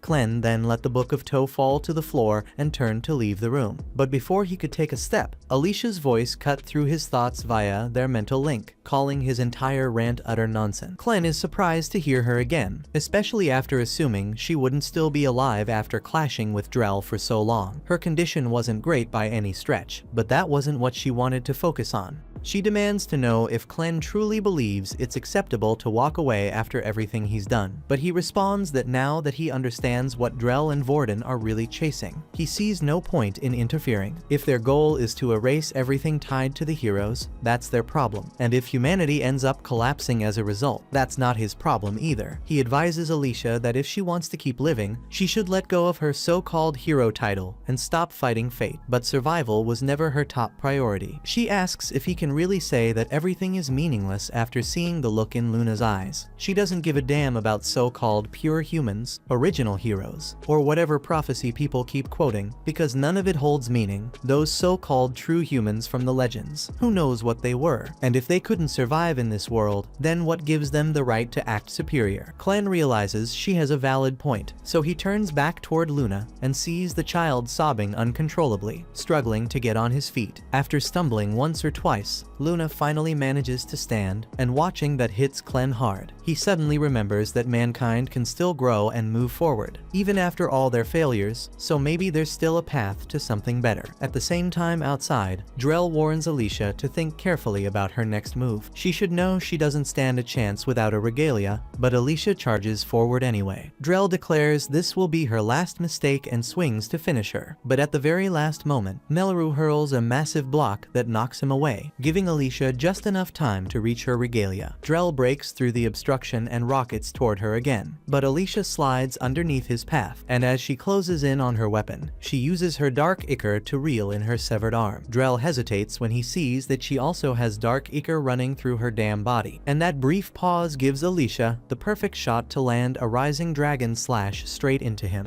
Everyone below watches in stunned silence, blown away by the move Alicia just unleashed, but Rhodey quickly realizes something's off. Drell somehow managed to block her strike with his blade, and he's still completely intact. Worse yet, he landed a slash across Alicia's chest in the exchange, sending her spiraling toward the ground like a ragdoll. Drell jeers at her, calling her a fraud with no real drive, so someone like her could never beat him. But as she falls, Alicia fires back mid-air, saying he's the one who lacks ambition. He spent all this time assuming the hero legend was a lie just because he couldn't match the Dark Beast Lords, and never once stopped to consider that maybe he just sucked. Getting called weak sends Drell into a blind rage, and he rockets toward her in fury. But Alicia stays calm and tells him he might want to get his eyes checked, because her earlier attack wasn't aimed at his body at all. Her true target was his sword. Drell doesn't listen and lifts his weapon to strike her down, but just before he can bring it down, his blade shatters right in his hands. He stares in shock, unable to process what just happened, because regalia weapons aren't supposed to break ever. Alicia says she isn't entirely sure how she pulled it off either, but each time their blades clashed, she swore she could hear faint screams coming from his sword, so she figured it had to be vulnerable. That comment jogs Tala's memory, because earlier she struck Drell's sword with a hammer of Haydn. It didn't break then, but the damage must have stuck, weakening it enough for Alicia to finish the job. Alicia is still plummeting, but Nelleru manages to sprint in and catch her before impact, and while she's clearly hurting, she's still alive. Drell, on the other hand, is in serious trouble, because his body right now is nothing more than a shell made of dark ichor, and with his regalia now destroyed, it's likely that Vorden has completely lost faith in him, so whatever comes next won't be pretty. Suddenly, the ichor in Drell's body starts going berserk, and his flesh is being peeled away as the ichor rips out of him, piece by piece, so it's obvious now that Vorden has cut him loose and is reclaiming all the power he gave him, no matter the cost. Drell screams in agony, pleading with Vorden not to abandon him, and he insists he can still destroy the hero legend. But at this point, it's already far too late. As Drell fades away, he reflects on everything he's done. Deep inside, he knows the real reason he despised the hero legend so much, because it gave Margot hope that ultimately got him killed. That's what pushed Drell to strike a bargain with Vorden. He wanted to rewrite their fate, to save both himself and Margot. But now, with his body breaking down and everything lost, he can't help but wonder why he let things spiral this far. And in seconds, his entire body dissolves into a thick cloud of dark ichor, leaving behind only the shattered remnants of his regalia. But even with Drell gone, Alicia can't shake the fear that Vorden might still strike, and if that happens, there's no way she can stop it. Luckily, Clen arrives right then and tells her to relax because Vorden isn't the kind of creature who deals with things directly, and without a host, that ichor has no real strength, so it'll just return to Vorden eventually. That eases Alicia's nerves a bit, and she's also glad to see that Clen didn't abandon Luna after all. A few moments later, Tala walks up, and the instant her eyes land on her son, the emotion hits her hard. She drops everything and sprints toward him, ready to scoop him up in her arms, but Clen stops her. For a second, Alicia panics, thinking Clen might be trying to keep Luna from her, but that's not it. He just believes that the future king should walk back to his mother on his own 2 feet, so he gently sets Luna down and encourages him to walk over. Watching him take those steps on his own moves Tala to tears, and she She drops to her knees as she pulls her boy into a warm embrace. The whole scene is touching. Mother and son reunited after so long. But Alicia can't help noticing the irony. After all, it was Clen who raised their city and took Luna away to begin with. A few minutes pass, and the adrenaline starts to wear off, so Alicia finally collapses, flat on the grass. Brody and Nelleru rush over, panicking at the sight, but she tells them to chill because it's nothing life-threatening. Her injuries may look bad, but she's not dying anytime soon. What she really needs is for Rhodey to head back down and let the soldiers know that Drell is gone for good. Rhodey nods, grabs Drell's broken regalia, and takes off down the slope, ready to spread the word of Drell's death and that the war is finally over. Clen stands quietly, watching as Rhodey disappears into the distance, and to his own surprise, he actually feels content with how everything ended. Still, he decides to keep the Book of Toe with him for the time being, not until he gets to the bottom of what it's really hiding. But before he can even take a breath, one of Vorden's messengers materializes behind him, and coldly warns that he'll come to regret all of this, because the prophecy of Toe is about to unfold. Clen's never heard of that prophecy, and honestly, he doesn't care to. Without saying a word, he summons his shadows and tears the avatar apart on the spot. With that, this chapter comes to a close. But their journey is far from done, because Clen still has a lot to understand about humankind. Out on the battlefield, Rhodey storms forward and shouts at the top of his lungs that Drell has been defeated, and it was the hero Alicia who struck him down, and he holds up Drell's fractured regalia to prove it. The moment Drell's troops see the evidence, the realization sets in: their commander is really gone, and that means this war is lost. No one wants to throw their life away now, so the enemy lines begin to collapse as soldiers retreat in every direction. Rhodey, not wanting to spill more blood, calls for his allies to let them go in peace. The announcement ripples across the entire war zone. Soldiers on both sides stop mid-fight, stepping away from each other the second they hear the truth. And if you're wondering about Naya, she's been chilling in a haystack this entire time, and now that the war's ended, she's not sure what to do with herself. As for Gart, he saw everything from above, and now that everything's wrapped up, he turns around and flies off to deliver his report. Elsewhere, near the edge of the lake, the royal priest of Haydn has stumbled across the blood-red orb keeping Clevitus sealed. One of the guards, curious beyond reason, starts to reach for it, but the priest grabs his arm and yanks it back. He scolds the man, telling him this is not the kind of thing you poke. Whatever's inside that sphere, it's alive, and for reasons no one can understand, it's choosing to stay quiet. The priest wants to keep it that way, so he instructs his guards to keep everyone far away from it. No touching, no staring, nothing. At the same time in Haydn, we see Alicia, Clen, and Nelleru have found shelter in one of the remaining homes. Nelleru has just finished patching up Alicia, even though it's mostly for show because Clen already healed her injuries earlier. Still, if people found out she was in perfect condition right after a brutal fight, it might raise questions. That said, the wounds may be gone, but the agony from those hits still lingers deep in her bones, making it hard for her to think straight. Clen explains to Alicia that the only reason she's still breathing is because he had to patch a critical wound in seconds, so of course it's going to hurt like hell. But more than that, he had to let her bleed a bit on purpose, just to keep the dark ichor hidden. That's a detail he's not ready to reveal to the public, so he turns to Nelleru and asks her to keep that knowledge to herself. Alicia then asks Clen if he actually believes what Drell said about the so-called true humans being the only ones capable of becoming real heroes, but Clen's got no clue if that's true or just more garbage from a desperate man. What he does know is that the name Toe seems to hold a huge amount of weight in the prophecy, and the book has clearly been influencing the royal bloodline of Haydn for generations, which means the actual origin of the legend must be buried in its pages. But unfortunately, he hasn't been able to crack it. When the book materialized, it came with a key, so naturally, Clen tried unlocking it, but the damn thing didn't budge. The only explanation is that the key was meant for a similar book elsewhere in the world, but how many books like this exist or where they're hiding is anyone's guess. But before they can dwell on it longer, Mikkel knocks on the door and says that the queen has requested their presence, so they all head over to what's left of the palace. Most of it was leveled by Clevitus, but thankfully, the throne room is still standing. The queen greets them and thanks them for agreeing to see her. By now, they probably already know why she called them. First and foremost, she expresses her deepest gratitude that without their efforts, the entire kingdom of Haydn would have been reduced to rubble. But unexpectedly, Nelleru looks like she's about to have a breakdown, down, and she suddenly bows her head and apologizes to Queen Tala. Tala's taken aback and asks what's going on, but Clen explains it's not a big deal. Nelaru just can't shake the feeling that she wasn't worthy enough to be feeding the heir to the throne. Tala gently steps toward her and says that could not be further from the truth. In fact, she considers Nelaru to be a hero. The entire time Luna was missing, Tala was haunted by the fear that her son might be starving somewhere without her. So when she found out that Nelaru had stepped in to take care of him, she was overwhelmed with relief, and Nelaru says it means everything to hear that directly from her. After the heartfelt moment, Tala turns to the group and says that if there's anything they want, land, riches, or a noble title, they just need to name it. Alicia looks tempted, especially at the idea of getting an official title, but Clen already has something in mind. He says what he wants is to stay right here in the palace and take up the role of Luna's magical tutor.